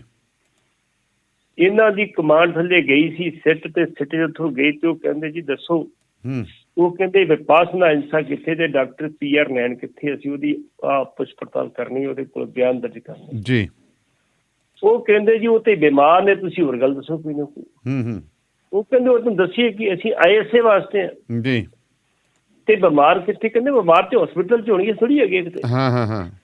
ਵਿਪਾਸਨਾ ਇੰਸਾ ਉਹ ਬੀਬੀ ਆ ਜਦੋਂ ਸੌਦਾ ਸਾਧ ਨੂੰ ਬਕਾਇਦਾ ਤੌਰ ਤੇ ਜੇਲ੍ਹ ਹੋਈ ਸੀਗੀ 5 ਅਗਸਤ ਨੂੰ, ਉਹ ਹੈਲੀਕਾਪਟਰ 'ਚ ਬਹਿ ਕੇ ਨਾਲ ਗਈ ਸੀ ਜੀ। ਕਿੰਨੀ ਹਿੰਮਤ ਸੀ ਬੀਬੀ ਦੀ। ਬਿਲਕੁਲ ਬਿਲਕੁਲ। ਅੱਜ ਉੱਥੋਂ ਦੀ ਚੇਅਰਪਰਸਨ ਆ ਡੇਰੇ ਦੀ, ਉਹ ਡਾਕਟਰ PR ਨੇ ਵਾਈਸ ਚੇਅਰਮੈਨ ਆ। ਇਸ ਕਰਕੇ ਦੋਵਾਂ ਦੇ ਜਦੋਂ ਉਹਨਾਂ ਨੇ 114 ਸਵਾਲ ਜਾ ਕੇ ਸੁਨਾਰੀਆ ਜੇਲ੍ਹ ਤੇ ਬਾਬੇ ਨੂੰ ਪੁੱਛੇ ਤੇ ਉਹਦੇ ਕੋਈ ਜਵਾਬ ਸਹੀ ਨਹੀਂ ਮਿਲੇ, ਤੇ ਉਹਨਾਂ ਕਿਹਾ ਕਿ ਇਹਨਾਂ ਨੂੰ ਪੁੱਛ ਪੜਤਾਲ ਕੀਤੀ ਜਾਵੇ। ਉਹ ਕਹਿੰਦਾ ਮੈਨੂੰ ਪਤਾ ਹੀ ਨਹੀਂ, ਡੇਰੇ ਨੂੰ ਪੁੱਛੋ ਜਾ ਕੇ। ਜੇ ਡੇਰੇ ਨੂੰ ਕੋਈ ਜਾਣਕਾਰੀ ਪੁੱਛੋ, ਮੇਰੇ ਕੋਲ ਕੋਈ ਜਾਣਕਾਰੀ ਨਹੀਂ ਹੈਗੀ ਜੀ। ਹੁਣ ਡੇਰੇ ਦੇ ਵਿੱਚ ਦੋ ਹੀ ਜ਼ਿੰਮੇਵਾਰ ਬੰਦੇ ਸੀ, ਵਿਪਾਸਨਾ ਇੰਸਾ ਤੇ ਡਾਕਟਰ ਨੈਣ, ਤੇ ਦੋਵੇਂ ਸਾਹਮਣੇ ਜੇ ਆਦਮੀ। ਇਹ ਤੀਸਰੀ ਵਾਰੀ ਹੋ ਚੁੱਕਾ ਵਾ, ਚੌਥੀ ਵਾਰੀ ਹੋ ਚੁੱਕਾ ਮੇਰੇ ਖਿਆਲ। ਪਹਿਲਾਂ ਕਾਲਾਂ ਕੀਤੀਆਂ ਸੀ, ਨਹੀਂ ਗਏ, ਹੁਣ ਚੌਥੀ ਵਾਰੀ ਆਏ ਨੇ। ਲੇਕਿਨ ਡੇਰੇ ਵਾਲੀ ਮੈਨੇਜਮੈਂਟ ਨੇ ਇੰਨੀ ਗੱਲ ਕਹੀ ਹੈ ਵੀ ਤੁਸੀਂ ਚਿੰਤਾ ਨਾ ਕਰੋ, ਅਸੀਂ ਤੁਹਾਨੂੰ ਉਹਨਾਂ ਬੰਦਿਆਂ ਨੂੰ ਤੁਹਾਡੇ ਅੱਗੇ ਪੇਸ਼ ਕਰ ਦਾਂਗੇ, ਜਿਹੜੀ ਗੱਲਬਾਤ ਤੁਸੀਂ ਪੁੱਛ ਨਹੀਂ ਬੇਸ਼ੱਕ ਪੁੱਛ। ਆਏ ਵੀ ਸੀ ਮੈਨੂੰ ਲੱਗਦਾ ਪਿੱਛੇ ਜੇ ਇਹ ਪੰਜਾਬ। ਇਹ ਨਹੀਂ ਆਏ, ਨਹੀਂ ਇਹ ਨਹੀਂ ਆਏ, ਇਹ ਨਹੀਂ ਆਏ। ਵਿਪਾਸਨਾ ਨਹੀਂ ਆਈ ਹੈ? ਨਹੀਂ, ਵਿਪਾਸਨਾ ਆਈ। ਡਾਕਟਰ ਨੈਣ ਦਾ 2 ਵਾਰੀ ਜਿਹੜਾ ਮੈਡੀਕਲ ਸਰਟੀਫਿਕੇਟ ਦਾ ਗਲਵਾਰ ਹੈ, ਵਿਪਾਸਨਾ ਦਾ 2 ਵੀ ਨਹੀਂ ਆਇਆ। ਅੱਛਾ। ਇਸ ਕਰਕੇ ਹੁਣ ਡੇਰੇ ਨੇ ਜੇ ਵਿਸ਼ਵਾਸ ਦਿੱਤਾ ਤਾਂ ਟੀਮ ਉੱਥੋਂ ਬਰੰਗ ਤੇ ਵਾਪਸ ਆ ਗਈ ਆ। ਅਗਲੀ ਕਾਰਵਾਈ ਹੁਣ ਇਹ ਕੀ ਕਰਦੇ ਨੇ, ਕੋਰਟ ਚੱਲਦੇ, ਕਿਵੇਂ ਕਰਦੇ, ਤੇ ਇਹਨਾਂ ਨੂੰ ਪਤਾ ਹੋਊਗਾ ਪੁਲਿਸ ਵਾਲਿਆਂ ਨੂੰ। ਲੇਕਿਨ ਜਿਹੜੇ IG ਪਰਮਾਰ ਉਹਨਾਂ ਕਹਿਤਾ ਵੀ ਸਾਡੀ ਵਿਪਾਸਨਾ ਤੇ ਡਾਕਟਰ ਨੈਣ ਨਾਲ ਜੇ ਗੱਲਬਾਤ ਹੋ ਨਹੀਂ ਸਕੀ ਜੀ। ਤੇ ਆਪਾਂ ਹੁਣ ਗੱਲ ਕਰੀਏ ਜੀ ਡਰੱਗ ਮਾਮਲੇ ਦੀ। ਹਾਈ ਕੋਰਟ ਨੇ ਸਰਕਾਰ ਨੂੰ ਚੰਗੀ ਝਾੜ ਝੰਬ ਲਾਈ ਹੈ, ਕਿਉਂ ਲਾਈ ਹੈ, ਕੀ ਕਹਾਣੀ ਹੋਈ? ਪਹਿਲੀ ਗੱਲ ਤੇ ਇਹ ਆ ਵੀ ਇਸ ਡਰੱਗ ਕੇਸ ਤੋਂ ਸਾਰੇ ਡਰਦੇ ਕਿ ਮੈਨੂੰ ਵੀ ਨਹੀਂ ਪਤਾ ਲੱਗਾ। ਜਿਹੜੀ ਹਾਈ ਕੋਰਟ ਦੀ ਗੱਲ ਆ, ਕਰੀਬ 1.5 ਸਾਲ ਪਹਿਲਾਂ ਜਿਹੜੇ ਜਸਟਿਸ ਗੁਪਤਾ ਸੀ, ਉਹਨਾਂ ਨੇ ਵੀ ਇਹ ਗੱਲ ਕਹਿਤੀ ਸੀ ਕਿ ਅਸੀਂ ਤੁਹਾਨੂੰ ਕਦੋਂ ਕਿਹਾ ਰਿਪੋਰਟ ਨਾ ਖੋਲੋ। ਤੁਸੀਂ ਰਿਪੋਰਟ ਸਬਮਿਟ ਕੀਤੀ ਹੈ, ਤੁਹਾਡੇ ਕੋਲ ਕਾਪੀ, ਤੁਸੀਂ ਕਾਰਵਾਈ ਕਰ ਦਿਓ, ਅਸੀਂ ਰੋਕਿਆ ਨਹੀਂ ਤੁਹਾਨੂੰ ਕੋਈ, ਤੁਸੀਂ ਆਪਣੀ ਕਾਰਵਾਈ ਕਰ ਸਕਦੇ ਹੋ, ਕਰੋ ਤੁਸੀਂ। ਲੇਕਿਨ ਉਦੋਂ ਵੀ ਕਾਰਵਾਈ ਨਹੀਂ ਕੀਤੀ ਸੀ। ਹੁਣ ਫਿਰ ਉਹਨਾਂ ਨੇ ਕੱਲ ਇੰਨੀ ਗੱਲ ਕਹੀ, ਭਾਈ ਤੁਹਾਨੂੰ ਅਸੀਂ ਰੋਕਿਆ ਕਦੋਂ ਆ, ਸਰਕਾਰ ਆਪਣੇ ਲੈਵਲ ਤੇ ਕਾਰਵਾਈ ਕਰ ਸਕਦੀ ਹੈ ਜੀ। ਲੇਕਿਨ ਸਰਕਾਰ ਕੀ ਚਾਹੁੰਦੀ ਹੈ? ਸਰਕਾਰ ਜਿਸ ਤਰ੍ਹਾਂ 2003 ਦੇ ਵਿੱਚ, ਤੁਹਾਨੂੰ ਪਤਾ ਨਾ, ਜਦੋਂ ਬਣੇ ਸੀ ਸੁਖਬੀਰ ਸਿੰਘ ਬਾਦਲ ਤੇ ਸਰਦਾਰ ਪ੍ਰਕਾਸ਼ ਸਿੰਘ ਬਾਦਲ ਨੂੰ ਗ੍ਰਿਫਤਾਰ ਕੀਤਾ ਸੀ, ਉਹਨਾਂ ਦੀ ਮਾਤਾ ਦਾ ਵੀ ਦਿੱਤੀ ਸੀ ਸੁਖਬੀਰ ਸਿੰਘ ਬਾਦਲ ਦੀ। ਉਸ ਟਾਈਮ ਤੇ ਬਕਾਇਦਾ ਤੌਰ ਤੇ ਕੈਪਟਨ ਅਮਰਿੰਦਰ ਸਿੰਘ ਨੇ ਕਿਹਾ ਸੀ ਅਸੀਂ ਇਨਵੈਸਟੀਗੇਸ਼ਨ ਕਰਕੇ ਰਿਪੋਰਟ ਜਿਹੜੀ ਕੋਰਟ ਨੂੰ ਸੌਂਪਦੀ, ਤੇ ਜੇ ਇਹ ਕਾਰਵਾਈ ਕੀਤੀ ਗਈ ਹੈ ਕੋਰਟ ਨੇ ਕਰਾਈ, ਅਸੀਂ ਕੋਈ ਕਾਰਵਾਈ ਨਹੀਂ ਕਰਾਈ। ਇਸ ਵਾਰੀ ਵੀ ਇਹ ਚਾਹੁੰਦੇ ਆ ਵੀ ਕੋਰਟ ਸਾਨੂੰ ਡਾਇਰੈਕਸ਼ਨ ਦੇਵੇ ਵੀ ਆਹ ਗੱਲ ਹੈਗੀ ਹੈ ਤੇ ਇੱਦਾਂ ਤੁਸੀਂ ਕਰੋ ਤੇ ਆਹ ਕੰਮ ਕਰੋ ਤੁਸੀਂ। ਕੋਰਟ ਵੀ ਕਿਉਂ ਭੱਜ ਰਹੀ ਹੈ, ਕਿਉਂ ਡਰ ਰਹੀ ਹੈ, ਸਮਝ ਨਹੀਂ ਆ ਰਹੀ। ਕਿਉਂ ਵਕੀਲ, ਕਿਉਂ ਨਹੀਂ ਜੱਜ ਖੋਲਦੇ ਰਿਪੋਰਟ ਨੂੰ? ਜਦੋਂ ਇਹ ਗੱਲ ਤੁਸੀਂ ਕਹਿਤੀ ਸੀ ਫਾਈਲ ਸਾਰੀ ਫਾਈਲ ਹੀ ਆ, ਸਭ ਕੁਝ ਠੀਕ ਠਾਕ ਆ, ਤੇ ਫਿਰ ਤੁਸੀਂ ਰਿਪੋਰਟ ਕਿਉਂ ਨਹੀਂ ਖੋਲਦੇ? ਰਿਪੋਰਟ ਤੁਹਾਡੇ ਕੋਲ 3 ਪਈਆਂ। ਇੱਕ ਸ਼ਸ਼ੀ ਖਾਨ ਨੇ ਲੈਟਰ ਲਿਖਿਆ ਸੀ ਵੀ ਜੇਲ੍ਹਾਂ ਦੇ ਆਪ ਵਿੱਚ ਹੁੰਦਾ ਵਾ ਤੇ ਇੱਦਾਂ ਆ ਚੱਲਦੀਆਂ ਜੇਲ੍ਹਾਂ। ਦੂਸਰੀ ਤੁਸੀਂ ਜਿਹੜੀ ਸੀ ਆਪ ਜਿਹੜੀ ਜਾਂਚ ਕਰਵਾਈ ਸੀ ਤੁਹਾਡੇ ਉਹ ਪਈ ਹੈ, ਤੇ ਇੱਕ ED ਦੀ ਰਿਪੋਰਟ ਪਈ। ਖੋਲੋ, ਦੱਸੋ, ਡਾਇਰੈਕਸ਼ਨ ਦੇ ਦਿਓ ਸਰਕਾਰ ਨੂੰ ਵੀ ਤੁਸੀਂ ਆਹ ਕੰਮ ਕਰੋ, ਕਿਉਂ ਨਹੀਂ ਕਰਦੇ ਤੁਸੀਂ? ਬਾਹਰੋਂ ਦਬਕਾ ਤੁਸੀਂ ਸਰਕਾਰ ਨੂੰ ਕਹਿੰਦੇ ਵੀ ਆਪਣੇ ਲੈਵਲ ਤੇ ਕਰੋ। ਇਸ ਕਰਕੇ ਰਿਪੋਰਟ 'ਚ ਪਤਾ ਨਹੀਂ ਕਿਹੜੇ ਫਲੀਆਂ ਸੱਪ ਬੈਠੇ ਜਿਹੜੇ ਡਰੀ ਜਾਂਦੇ ਸਾਰੇ। ਕੋਈ ਗੜਬੜ ਹੋਊਗੀ ਵੱਡੀ ਲੰਮੀ ਚੌੜੀ। ਬਿਲਕੁਲ ਹੁਣ 9 ਤਰੀਕ ਆ ਗਈ ਹੈ। 9 ਤਰੀਕ ਪਾਤੀ ਉਹਨਾਂ 9 ਤਰੀਕ ਨੂੰ ਜੇ ਇੱਕ ਵੀ ਦਿਨ ਛੁੱਟੀ ਚੱਲੇਗਾ ਤੇ ਫਿਰ ਅਗਲੀ ਲੰਮੀ ਤਰੀਕ ਪੈ ਜਾਣੀ ਤੇ ਫਿਰ ਅਗਲੀ ਗੱਲ ਫਿਰ ਜਿਹੜੀ ਉਹ ਬਾਅਦ ਚ ਅਪ੍ਰੈਲ ਚ ਹੋ ਜਾਣੀ ਪਹਿਲਾਂ ਹੁੰਦੀ ਜੀ। ਜੇ ਇੱਕ ਗੱਲ ਹੋਰ ਕਰ ਲਈਏ ਜੇ ਆਪਾਂ ਜੀ ਕਰੋ ਕਰੋ। ਉਹਦੇ ਵਿੱਚ ਬਕਾਇਦਾ ਤੌਰ ਤੇ ਸਾਡੇ ਬਿਕਰਮ ਸਿੰਘ ਮਜੀਠੀਆ ਜਿਹੜੇ ਸੀ ਉਹਨਾਂ ਦਾ ਵਕੀਲ ਐਡਵੋਕੇਟ ਚੀਮਾ ਪੇਸ਼ ਹੋਏ ਸੀ ਜੀ। ਉਹਨਾਂ ਨੇ ਇਹ ਗੱਲ ਕਹਿਤੀ ਵੀ ਤੁਸੀਂ ਕਿੱਧਰ ਆਏ ਹੋ ਬਈ। ਉਹ ਕਹਿਣ ਲੱਗਾ ਜੀ ਸਾਡਾ ਰੌਲਾ ਪੈਣ ਡਿਆ, ਅਸੀਂ ਇਸ ਕਰਕੇ ਅੰਦਰ ਰੌਲਾ ਕਾਹਦਾ ਪੈਂਦਾ, ਰੌਲਾ ਪਈ ਜਾਵੇ। ਹਾਂ ਕੋਰਟ ਨੇ ਜਿਹੜਾ ਕੰਮ ਉਹਦੀ ਕਾਗਜ਼ੀ ਪੱਤਰੀ ਕਰਨਾ ਵਾ, ਏਦਾਂ ਰੌਲੇ ਪੈਣ ਨਹੀਂ ਕਰਨਾ। ਤੁਸੀਂ ਜਾਓ, ਤੁਹਾਡੀ ਲੋੜ ਨਹੀਂ। ਜਦੋਂ ਲੋੜ ਹੋ ਜਦੋਂ ਤੁਸੀਂ ਆ ਜਿਓ, ਤੁਹਾਡੀ ਕੋਈ ਲੋੜ ਨਹੀਂ। ਤੁਹਾਨੂੰ ਕਿਵੇਂ ਪਤਾ ਉਹਦੇ ਬਿਕਰਮ ਮਜੀਠੀਆ ਨਾ ਹੈਗਾ ਜੀ। ਦੂਜੇ ਪਾਸੇ ਸ਼ਸ਼ੀਕਾਂਤ ਜਿਹੜਾ ਕੱਲ ਤੱਕ ਬੜੀ ਪੁੱਛ ਚੁੱਕੀ ਸੀ, ਉਹ ਇਹਦੀ ਸਪੋਰਟ ਤੇ ਆ ਗਿਆ। ਨਹੀਂ ਜੀ ਇਹਨੂੰ ਸੁਣਿਆ ਜਾਵੇ ਜੀ, ਇਹਨੂੰ ਸੁਣਿਆ ਜਾਵੇ। ਕਿਉਂ ਸੁਣਿਆ ਜਾਵੇ? ਇਹਨੂੰ ਕਿਉਂ ਸੁਣਿਆ ਜਾਵੇ? ਤੂੰ ਕਾਹਨੂੰ ਜਾ ਕੋਰਟ ਨੂੰ ਦੱਸਣ ਵਾਲਾ ਵੀ ਕਿਉਂ ਸੁਣਿਆ ਜਾਵੇ? ਮਤਲਬ ਸ਼ਸ਼ੀਕਾਂਤ ਨੇ ਵਕੀਲ ਨਹੀਂ ਕੀਤਾ, ਵਕੀਲ ਫਿਰ ਵਾਕਈ ਫਿਰ ਅਕਾਲੀ ਦਲ ਬਾਦਲ ਨੇ ਕੀਤਾ। ਭਾਈ ਸਾਡਾ ਕੇਸ ਉਦੋਂ ਸੁਣਵਾਈ ਨਹੀਂ ਹੋਣੀ, ਤੁਹਾਡੀ ਰਿਪੋਰਟ ਪਈ ਹੈ, ਤੁਹਾਡੀ ਸੁਣੀ ਹੋ ਜਾਣੀ ਹੈ। ਸ਼ਸ਼ੀਕਾਂਤ ਪਹਿਲਾਂ ਤਾਂ ਵਕੀਲ ਕਰ ਨਹੀਂ ਸਕਿਆ, ਹੁਣ ਕਿੱਥੋਂ ਵਕੀਲ ਕਰ ਲਿਆ ਉਹਨੇ? ਇਸ ਕਰਕੇ ਇਹ ਮਾਮਲਾ ਕਾਫੀ ਪਚੀਦਾ ਬਣਦਾ ਜਾਂਦਾ ਵਾ।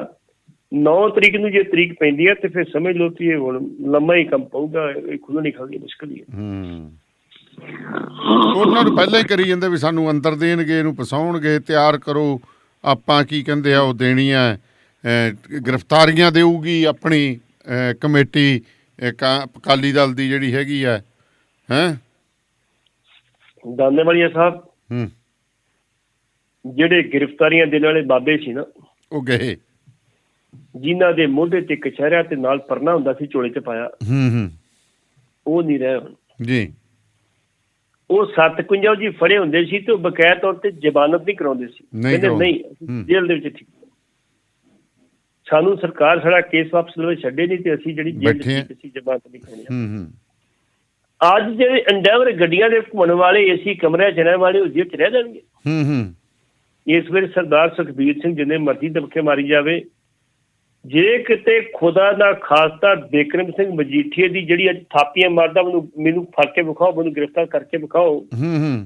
ਜੇ ਕਿਤੇ ਉਹਦੀ ਗ੍ਰਿਫਤਾਰੀ ਹੋ ਗਈ ਤੇ ਕਈ ਉਹਦੇ ਚੇਲੇ ਬਾਲ ਕੇ ਪੰਜਾਬ ਛੱਡ ਕੇ ਭੱਜਣਗੇ ਉਸੇ ਵੇਲੇ। ਹਾਂ ਬਿਲਕੁਲ ਜੀ, ਬਿਲਕੁਲ। ਸਾਡੀ ਜਮੂਨਾ ਤਾਂ ਬਣਾਈ ਬੈਠੇ ਜੀ ਕੈਨੇਡਾ, ਹੋਟਲ ਹਾਟਲ ਬੜਾ ਕੁਛ ਕੀਤਾ ਜੀ, ਬੜਾ ਕੁਛ ਕੀਤਾ ਜੀ, ਬੜਾ ਕੁਛ ਕੀਤਾ ਜੀ। ਅਫਰੀਕਾ ਦੇ ਵਿੱਚ ਅਗਲੇ ਜਿਹੜੀਆਂ ਸੋਨੇ ਦੀਆਂ ਖਾਨਾਂ ਉਹ ਲਈਆਂ ਨੇ, ਉਹ ਲਈਆਂ। ਹਾਂ ਚਲੋ ਇਹ ਤਾਂ ਲੈਣੀਆਂ ਹੀ ਆ ਜੀ। ਜੇ ਕਹਿੰਦੇ ਜੇ ਪਰਲ ਵਾਲੇ ਹਜ਼ਾਰਾਂ ਹੈਕਟੇਅਰ ਆਸਟ੍ਰੇਲੀਆ ਚ ਲੈ ਸਕਦੇ ਆ ਤੇ ਇਹਨਾਂ ਨੂੰ ਕੀ ਹੋਇਆ? ਬਿਲਕੁਲ। ਨਾਲੇ ਉਹਨਾਂ ਦੇ ਤਾਂ ਸਾਰਾ ਕੀ ਕਹਿੰਦੇ ਉਹਨਾਂ ਦੀ ਜ਼ਮੀਨਾਂ ਜਾਇਦਾਦਾਂ ਤੇ ਇੱਥੇ ਕਬਜ਼ੇ ਹੋਈ ਜਾਂਦੇ ਨੇ। ਬਿਲਕੁਲ ਹੋ ਜਾਂਦੇ। ਤੇ ਕੈਪਟਨ ਅਮਰਿੰਦਰ ਸਿੰਘ ਨੇ ਆਪਦਾ ਸ਼ੋਰੂਮ ਖੋਲ ਲਿਆ ਜੀ। ਫਿਰ ਕਹਿੰਦਾ ਸੁਖਬੀਰ ਸਿੰਘ ਬਾਦਲ ਨੇ ਕਿਹਾ ਹੈ। ਇਹ ਸੁਖਬੀਰ ਸਿੰਘ ਬਾਦਲ ਨੂੰ ਕੱਲ ਸਵਾਲ ਪੁੱਛਿਆ ਵੀ ਕੈਪਟਨ ਅਮਰਿੰਦਰ ਸਿੰਘ ਨੇ ਆਪਣਾ ਚੋਣ ਦਫ਼ਤਰ ਖੋਲ ਲਿਆ। ਉਹ ਕਹਿੰਦਾ ਨਹੀਂ ਯਾਰ, 3 ਮੰਜ਼ਿਲਾ ਦਾ ਸ਼ੋਰੂਮ ਹੁੰਦਾ ਵਾ, ਦਫ਼ਤਰ ਥੋੜ੍ਹੀ ਹੁੰਦਾ। ਵਾਕਿਆ ਹੀ ਉਹ 3 ਮੰਜ਼ਿਲਾ ਬੜਾ ਖੂਬਸੂਰਤ ਕਹਿੰਦੇ 9 ਸੈਕਟਰ ਜਿਹਨਾਂ ਖੋਲਿਆ ਆਪਣਾ, ਪੂਰਾ ਮਹਿੰਗਾ ਏਰੀਆ ਜੀ, ਪੂਰਾ ਮਹਿੰਗਾ ਏਰੀਆ। ਕੋਈ ਨਹੀਂ, ਬੜੇ ਪੈਸੇ ਹੈਗੇ ਆ ਜੀ, ਪੈਸਿਆਂ ਦੀ ਕੋਈ ਭੁੱਖ ਥੋੜ੍ਹੀ ਹੈਗੀ ਆ। 2002 ਤੋਂ ਪਹਿਲਾਂ ਜੀ ਜਿਹੜਾ ਮੋਤੀ ਮਲਦੀ ਸੀ ਉਹਦੀ ਤਸਵੀਰ ਵੇਖ ਲਿਓ ਤੇ 2002 ਤੋਂ ਬਾਅਦ ਉਹਦੀ ਤਸਵੀਰ ਵੇਖ ਲਓ, ਤੁਹਾਨੂੰ ਪਤਾ ਲੱਗ ਜਾਏਗਾ ਵੀ ਪੈਸੇ ਹੈਗੇ ਕਿ ਨਹੀਂ ਹੈਗੇ। ਇਸ ਕਰਕੇ ਕੈਪਟਨ ਅਮਰਿੰਦਰ ਸਿੰਘ ਨੇ ਕਹਿ ਦਿੱਤਾ ਵੀ ਅਸੀਂ ਢੀਂਡਸਾ ਸਾਹਿਬ ਨਾਲ ਸੰਯੁਕਤ ਅਕਾਲੀ ਦਲ ਤੇ ਭਾਜਪਾ ਨਾਲ ਮਿਲ ਕੇ ਚੋਣਾਂ ਲੜਾਂਗੇ। ਬੜੀ ਦੇਰ ਦੇ ਕਹਿੰਦੇ ਆ ਰਹੇ ਆ, ਭਾਜਪਾ ਕੋਲੇ ਜਾਂਦੇ ਆ। ਦੂਜੇ ਪਾਸੇ ਭਾਜਪਾ ਦੇ ਜਿਹੜੇ ਪੰਜਾਬ ਦੇ ਪ੍ਰਧਾਨ ਅਸ਼ਵਨੀ ਸ਼ਰਮਾ ਜੀ, ਉਹ ਬਾਰ-ਬਾਰ ਕਹਿ ਰਹੇ ਨੇ ਵੀ ਅਸੀਂ 117 ਸੀਟਾਂ ਤੇ ਆਪਣੇ ਉਮੀਦਵਾਰ ਖੜੇ ਕਰਾਂਗੇ, ਅਸੀਂ ਚੋਣ ਲੜਾਂਗੇ। ਉਹਦਾ ਭਾਵ ਕੀ ਹੈ?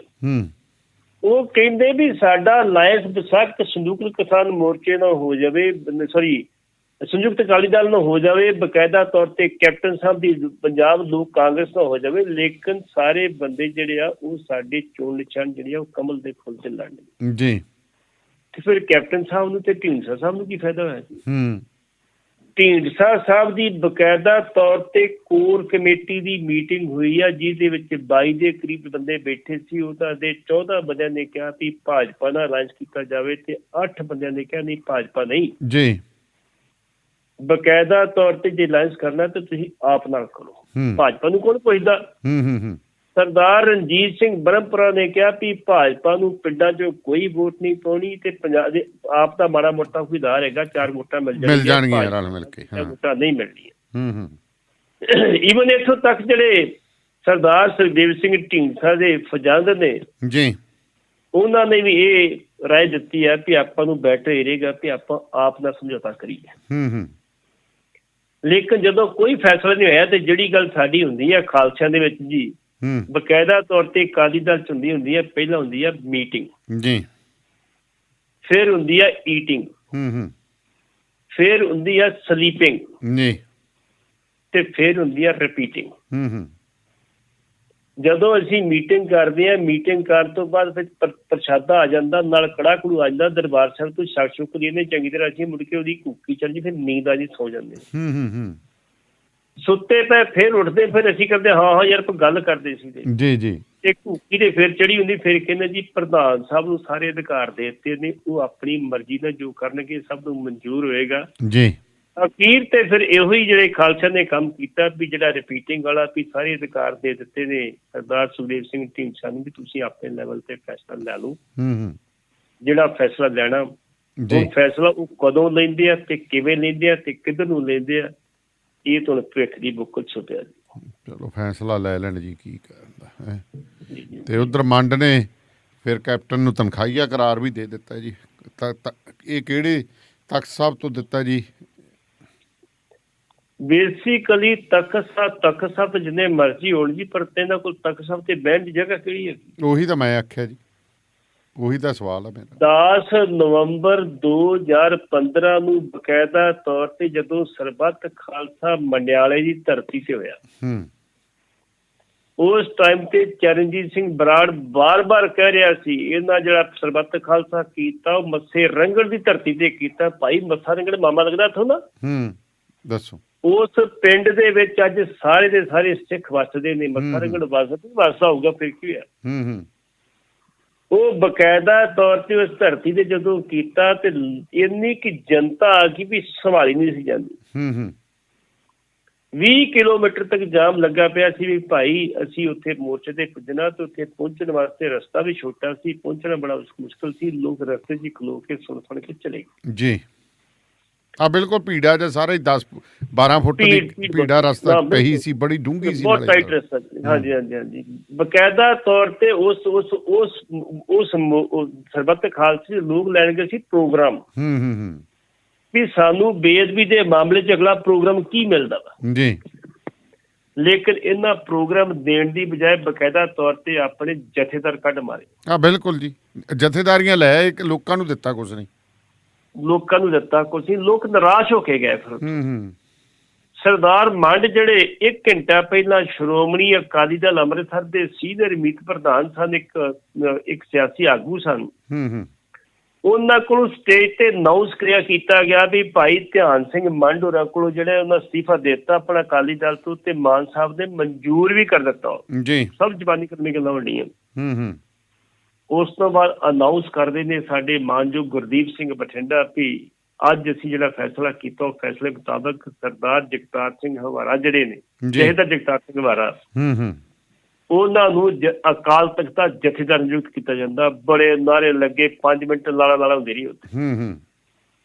ਉਸ ਤੋਂ ਫਿਰ ਕਾਰਜਕਾਰੀ ਜਿਹੜੇ ਸੀ ਜਥੇਦਾਰ ਭਾਈ ਧਿਆਨ ਸਿੰਘ ਮੰਡ ਦਾ ਨਾਂ ਆ ਗਿਆ, ਤੇ ਉਸ ਤੋਂ ਬਾਅਦ ਭਾਈ ਅਮਰੀਕ ਸਿੰਘ ਦਾ ਜਿਹੜਾ ਸੀ ਤਖਤ ਸ੍ਰੀ ਕੇਸਗੜ੍ਹ ਸਾਹਿਬ, ਤੇ ਬਾਬਾ ਦਾਦੂਵਾਲ ਦਾ ਨਾਂ ਜਿਹੜਾ ਸੀ ਤਖਤ ਸ੍ਰੀ ਦਮਦਮਾ ਸਾਹਿਬ ਦਾ ਜੀ। ਬਾਕੀ ਦੋ ਤਖਤਾਂ ਦੇ ਜਥੇਦਾਰ ਲਾਏ ਨਹੀਂ ਸਕੇ। ਉਹਨਾਂ ਤਿੰਨਾਂ ਨੇ ਥੋੜਾ ਕਿ ਕੰਮ ਕੀਤਾ, ਲੇਕਿਨ ਉਹਨਾਂ ਨੂੰ ਨਾ ਤੇ ਕਿਤੇ ਖਲੋਣ ਦੀ ਜਗ੍ਹਾ ਸੀ, ਨਾ ਕਿਤੇ ਬਹਿਣ ਦੀ ਜਗ੍ਹਾ ਸੀ। ਉਹ ਦਰਬਾਰ ਸਾਹਿਬ ਤੋਂ ਬਾਹਰ ਨਿਕਲ ਕੇ ਖਲੋ ਕੇ ਪ੍ਰੈਸ ਕਰਦੇ ਸੀ, ਆਪਣੀ ਗੱਲ ਕਰਕੇ ਚਲੇ ਜਾਂਦੇ ਸੀਗੇ। ਸਭ ਤੋਂ ਪਹਿਲਾਂ ਭਾਈ ਅਮਰੀਕ ਸਿੰਘ ਅਜਨਾਲਾ ਦਮਦਮੀ ਟਕਸਾਲ ਕਹਿਤਾ ਭਾਈ ਮੇਰਾ ਤੁਹਾਡੇ ਨਾਲ ਪਰ ਨਹੀਂ ਵਿਛਦਾ, ਤੁਸੀਂ ਜੋ ਸਾਡੀ ਬਕਾਇਦਾ ਤੌਰ ਤੇ ਮਰਿਆਦਾ ਦੇ ਮੁਤਾਬਕ ਨਹੀਂ ਚੱਲਦੇ, ਮੈਂ ਛੱਡੀ ਤੁਹਾਡੀ ਜਿੱਤ। ਦੂਸਰੀ ਗੱਲ ਆ ਗਈ ਬਾਬਾ ਬਲਜੀਤ ਸਿੰਘ ਦਾਦੂਵਾਲ ਦੀ। ਬਲਜੀਤ ਸਿੰਘ ਦਾਦੂਵਾਲ ਤੁਹਾਨੂੰ ਪਤਾ ਜਦੋਂ ਹਰਿਆਣਾ ਕਮੇਟੀ ਦੇ ਪ੍ਰਧਾਨ ਬਣੇ, ਆਪਾਂ ਇਸੇ ਮੰਚ ਤੋਂ ਕਿਹਾ ਸੀ ਬਾਬਾ ਜੀ 2 ਕੰਮ ਨਹੀਂ ਹੋ ਸਕਦੇ। ਇੱਕ ਸੰਵਿਧਾਨ ਦੇ ਵਿੱਚ ਰਹਿ ਕੇ ਤੁਸੀਂ ਜਿਹੜੀ ਆ ਉਹ ਪ੍ਰਧਾਨਗੀ ਨਹੀਂ ਕਰ ਸਕਦੇ ਤੇ ਇੱਕ ਜਿਹੜੀ ਬਿਲਕੁਲ ਨਿਰੰਕੁਸ਼ ਪਾਵਰਾਂ ਵਾਲੀ ਜਿਹੜੀ ਜਥੇਦਾਰੀ ਉਹ ਨਹੀਂ ਰੱਖ ਸਕਦੇ। ਦੋ ਚਿੱਕ ਰੱਖ ਲਓ ਜੀ। ਤੇ ਬਾਬਾ ਬਲਜੀਤ ਸਿੰਘ ਦਾਦੂਵਾਲ ਨੇ ਵੀ ਆਪਣਾ ਅਸਤੀਫਾ ਦੇ ਦਿੱਤਾ ਸੀ ਤੇ ਫਿਰ ਇਕੱਲੇ ਰਹਿ ਗਏ ਸੀ ਭਾਈ ਧਿਆਨ ਸਿੰਘ ਮੰਡ। ਧਿਆਨ ਸਿੰਘ ਮੰਡ ਨੇ ਜਿਹੜਾ ਮੋਰਚਾ ਲਾਇਆ ਸੀ ਬਿਨਾਂ ਦੱਸਿਆ ਤੋਂ 1 ਜੂਨ 2018 ਨੂੰ ਉਹ ਦਸੰਬਰ 2018 ਨੂੰ ਪਹਿਲੇ ਹਫ਼ਤੇ ਆਪਣੀ ਮਰਜ਼ੀ ਨਾਲ ਖਤਮ ਕਰ ਦਿੱਤਾ। ਲੋਕਾਂ 'ਚ ਕਾਫੀ ਰੋਸ ਪੈਦਾ ਹੋਇਆ ਸੀ। ਜਿੰਨਾ ਸਹਿਯੋਗ ਦਿੱਤਾ ਸੀ, ਜਿੰਨਾ ਸਾਥ ਦਿੱਤਾ ਸੀ ਲੋਕਾਂ ਨੇ, ਕਿ ਮੈਂ ਨੇਰੀ ਲਿਆਤੀ ਸੀ ਬੜੀ। ਹੁਣ ਗਲਤੀਆਂ ਆਪਣੀਆਂ ਤੇ ਦੋਸ਼ੀ ਦੂਜੇ।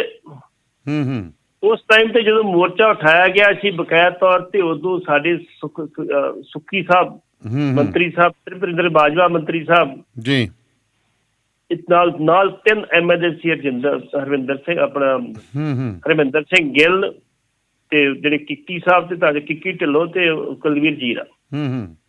ਇਹਨਾਂ 5 ਬੰਦਿਆਂ ਨੇ ਆ ਕੇ ਕਿਹਾ ਸੀ ਕੈਪਟਨ ਸਾਹਿਬ ਦਾ ਹੁਕਮ ਆ ਤੁਸੀਂ ਇਹ ਖਤਮ ਕਰ ਦਿਓ ਬਕਾਇਦਾ ਤੌਰ ਤੇ ਅਸੀਂ ਤੁਹਾਡਾ ਮਾਮਲਾ ਜਲਦੀ ਹੱਲ ਕਰਦੇ ਹਾਂ। ਉਹਨਾਂ ਦੇ ਵਿਸ਼ਵਾਸ ਤੋਂ ਇਹ ਮੋਰਚਾ ਚੁੱਕ ਲਿਆ ਗਿਆ ਸੀ ਤੇ ਮੁੜ ਕੇ ਇਹਨਾਂ ਨੇ ਹੁਣ ਨਵਾਂ ਪਖੰਡ ਸ਼ੁਰੂ ਕਰਤਾ ਵੀ ਭਾਈ ਅਸੀਂ ਤੈਨੂੰ ਜਿਹੜਾ ਇਹਨਾਂ ਤਲਬ ਕਰਦੇ ਹਾਂ। ਪਹਿਲਾਂ ਮੰਤਰੀ ਤਲਬ ਕੀਤੇ ਤੇ ਮੰਤਰੀਆਂ ਨੇ ਜਵਾਬ ਦੇ ਦਿੱਤਾ। ਤਾਂ ਜਵਾਬ ਕੀ ਦਿੱਤਾ, ਜਿਹੜੇ ਲਿਫਾਫਾ ਸੀ ਚਿੱਠੀ ਲਿਖੀ ਚ 4 ਜਣਾ ਲਿਖਿਆ ਕਿ ਸਾਡਾ ਕੋਈ ਕਸੂਰ ਨਹੀਂ, ਅਸੀਂ ਤੇ ਕੈਪਟਨ ਅਮਰਿੰਦਰ ਸਿੰਘ ਦੇ ਬੱਧੇ ਹੋਏ ਤੇ ਤੁਹਾਡੀ ਗੱਲ ਵੀ ਕੈਪਟਨ ਅਮਰਿੰਦਰ ਸਿੰਘ ਨੇ ਕਰਾਤੀ ਸੀ, ਦੋਸ਼ੀ ਉਹ ਸੀ ਦੋਸ਼ੀ ਨਹੀਂ। ਤੇ ਸੰਬੋਧਨ ਕਿਹਨੂੰ ਕੀਤਾ, ਭਾਈ ਧਿਆਨ ਸਿੰਘ ਮੰਡ ਡਿਕਟੇਟਰ ਬਲਗਾਰੀ ਮੋਰਚਾ ਜਥੇਦਾਰ ਨਹੀਂ ਕੀਤਾ। ਚਲੋ ਉਹ ਜੇਬ ਚ ਪਾ ਲਈ। ਮੰਡ ਸਾਹਿਬ ਨੇ ਚਿੱਠੀ ਆਪਣੇ ਉਹਦੇ ਤੇ ਕੋਈ ਟਿੱਪਣੀ ਨਹੀਂ ਕੀਤੀ, ਪੁੱਛਿਆ ਵੀ ਸਵਾਲ ਪੱਤਰਕਾਰਾਂ ਨੇ ਕੋਈ ਜਵਾਬ ਨਹੀਂ ਦਿੱਤਾ, ਚੁੱਪ ਕਰਕੇ ਚਲੇ। ਉਸ ਤੋਂ ਬਾਅਦ ਇਹਨਾਂ 3 ਵਾਰੀ ਕੈਪਟਨ ਅਮਰਿੰਦਰ ਸਿੰਘ ਨੂੰ ਬੁਲਾਇਆ, ਉਹ ਨਹੀਂ ਆਏ। ਇੱਕ ਚਿੱਠੀ ਉਹਨਾਂ ਲਿਖੀ ਤੇ ਮੈਨੂੰ ਦੱਸੋ ਆ ਕੇ ਬਵਾਂ ਕਿੱਥੇ, ਮੈਂ ਕਿੱਥੇ ਆਵਾਂ ਦੱਸੋ ਪਹਿਲਾਂ। ਕੈਪਟਨ ਅਮਰਿੰਦਰ ਸਿੰਘ ਚੰਗੇ ਹੁੰਦੇ ਤੇ ਗਿਆਨੀ ਹਰਪ੍ਰੀਤ ਸਿੰਘ ਕੋਲ ਟਾਈਮ ਲੈ ਕੇ ਉਹ ਦਫ਼ਤਰ ਜਾਣ ਬੰਦੇ, ਮੈਂ ਤੇ ਭਈ ਅਕਾਲ ਤੇ ਦਫ਼ਤਰ ਜਥੇਦਾਰ ਨੂੰ ਮਿਲਣਾ ਹੈ। ਬਿਲਕੁਲ ਸਿਆਣੀ ਗੱਲ ਹੈ। ਹੁਣ ਭਾਈ ਧਿਆਨ ਸਿੰਘ ਮੰਡ ਨੂੰ, ਜਿਨ੍ਹਾਂ ਨੂੰ ਇਸ ਤੋਂ ਪਹਿਲਾਂ ਜਦੋਂ ਬਰਗਾੜੀ ਮੋਰਚਾ ਖਤਮ ਕੀਤਾ ਸੀ ਬਕਾਇਦਾ ਤੌਰ ਤੇ ਜਿਹੜੇ ਜਥੇਦਾਰ ਅਕਾਲ ਤਖਤ ਤੋਂ ਥਾਪੇ ਗਏ ਸੀ, ਮਤਵਾਜੀ ਜਥੇਦਾਰ ਨੂੰ ਕਹਿੰਦੇ ਸੀ, ਜਥੇਦਾਰ ਜਗਤਾਰ ਸਿੰਘ ਹਵਾਰਾ, ਉਹਨਾਂ ਨੇ ਇਹਨਾਂ ਦੀਆਂ ਪਾਵਰਾਂ ਵਿਡਰਾ ਕਰਦੀਆਂ ਕਿ ਤੁਸੀਂ ਹੁਣ ਕਾਰਜਕਾਰੀ ਜਥੇਦਾਰੀ ਨਹੀਂ ਰਹਿ ਸਕਦੇ।